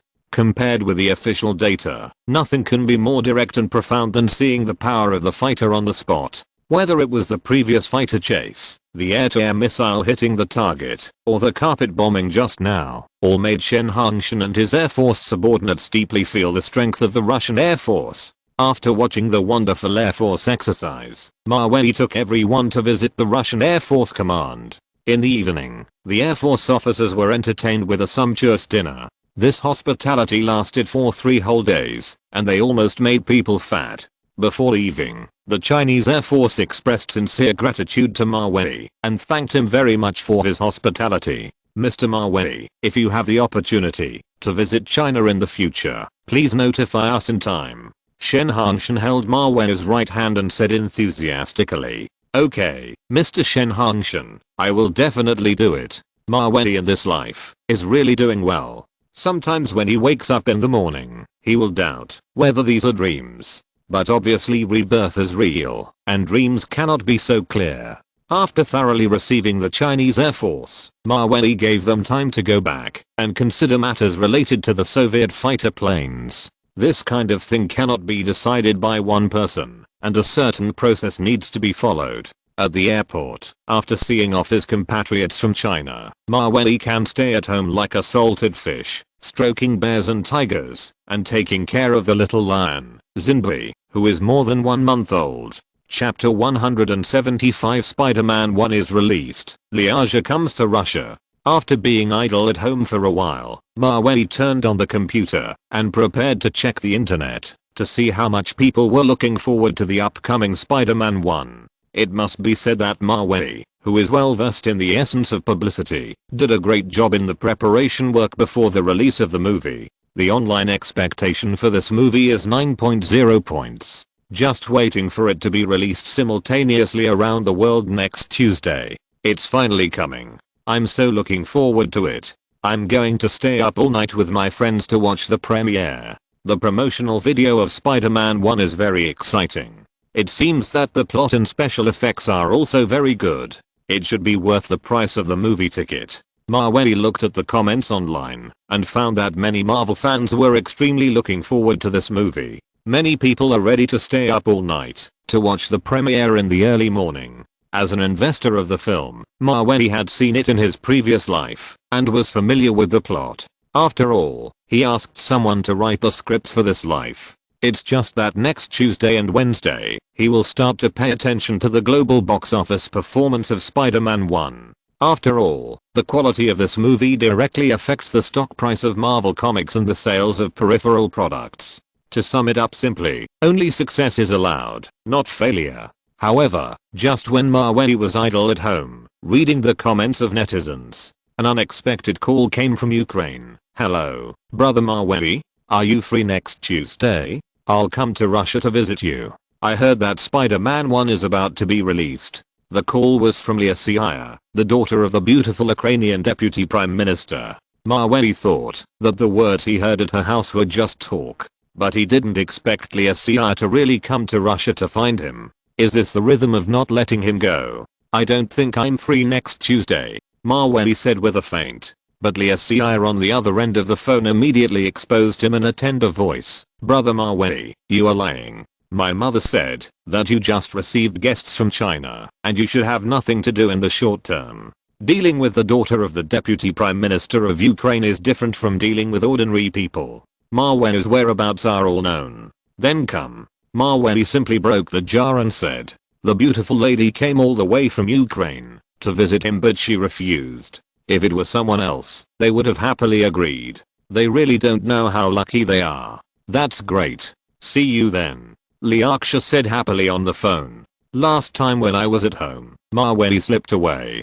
This time, the little witch Liaksha has made a lot of preparations. Just waiting to meet next Tuesday. Time flies, and it's soon the day of the premiere of Spider-Man 1. If you want to use 2 words to describe the popularity of the Spider-Man movie, it would be hot. Not only was the premiere in the early morning, but it was full of audiences. And afterwards, the morning and noon slots, including tomorrow and the day after tomorrow, were also sold out by the audience. In Moscow, Russia, Mavey has already acquired many cinemas as his pan-entertainment layout.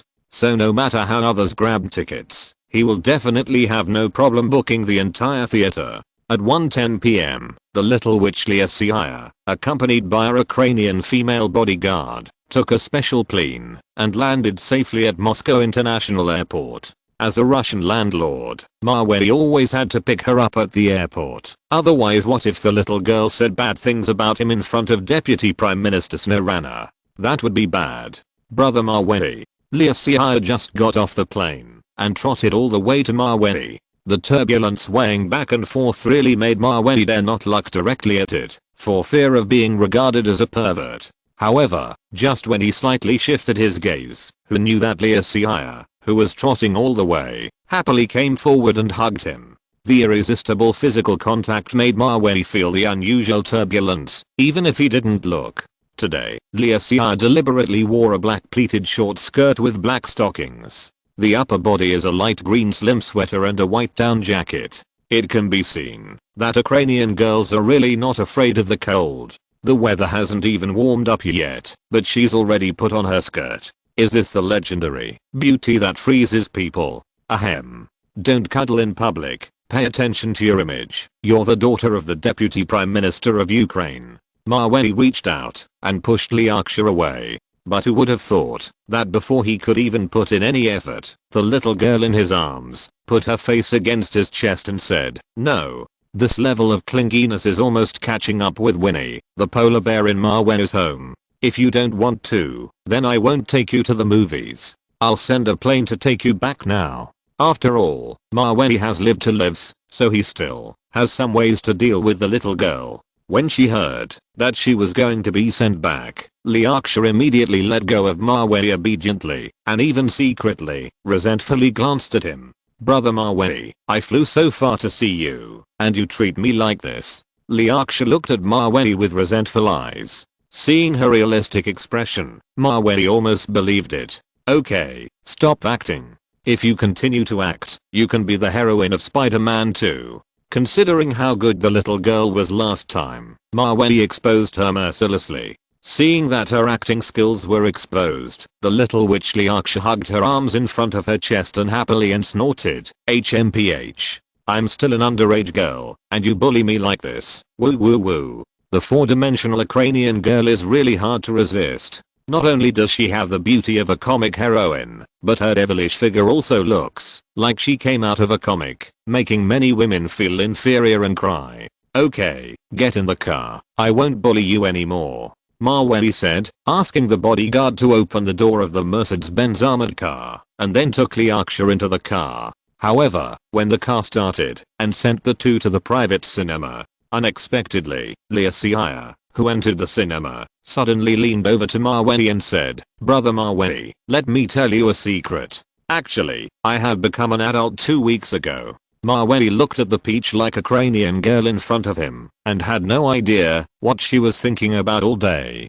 At this time, the two of them had already walked into the theater. There was no one in the theater except for the dim lights. It was empty, and no one cared about what you did. "I'm an adult, and then what?" Mavey asked, not knowing why. He always felt that Lysia in front of him seemed to be brewing something. "Then, how about we play a game, Brother Mavey?" Lysia said, and suddenly unzipped her backpack. Then she took out a pair of toy handcuffs that could be bought at a roadside stationery store. End of this chapter. Thank you very much for reaching the end. Don't forget to like. Looking for more exclusive content and immediate access? Subscribe to our Patreon. Remember, every like, subscription, or donation encourages us to continue. Thanks to everyone. See you in the next video.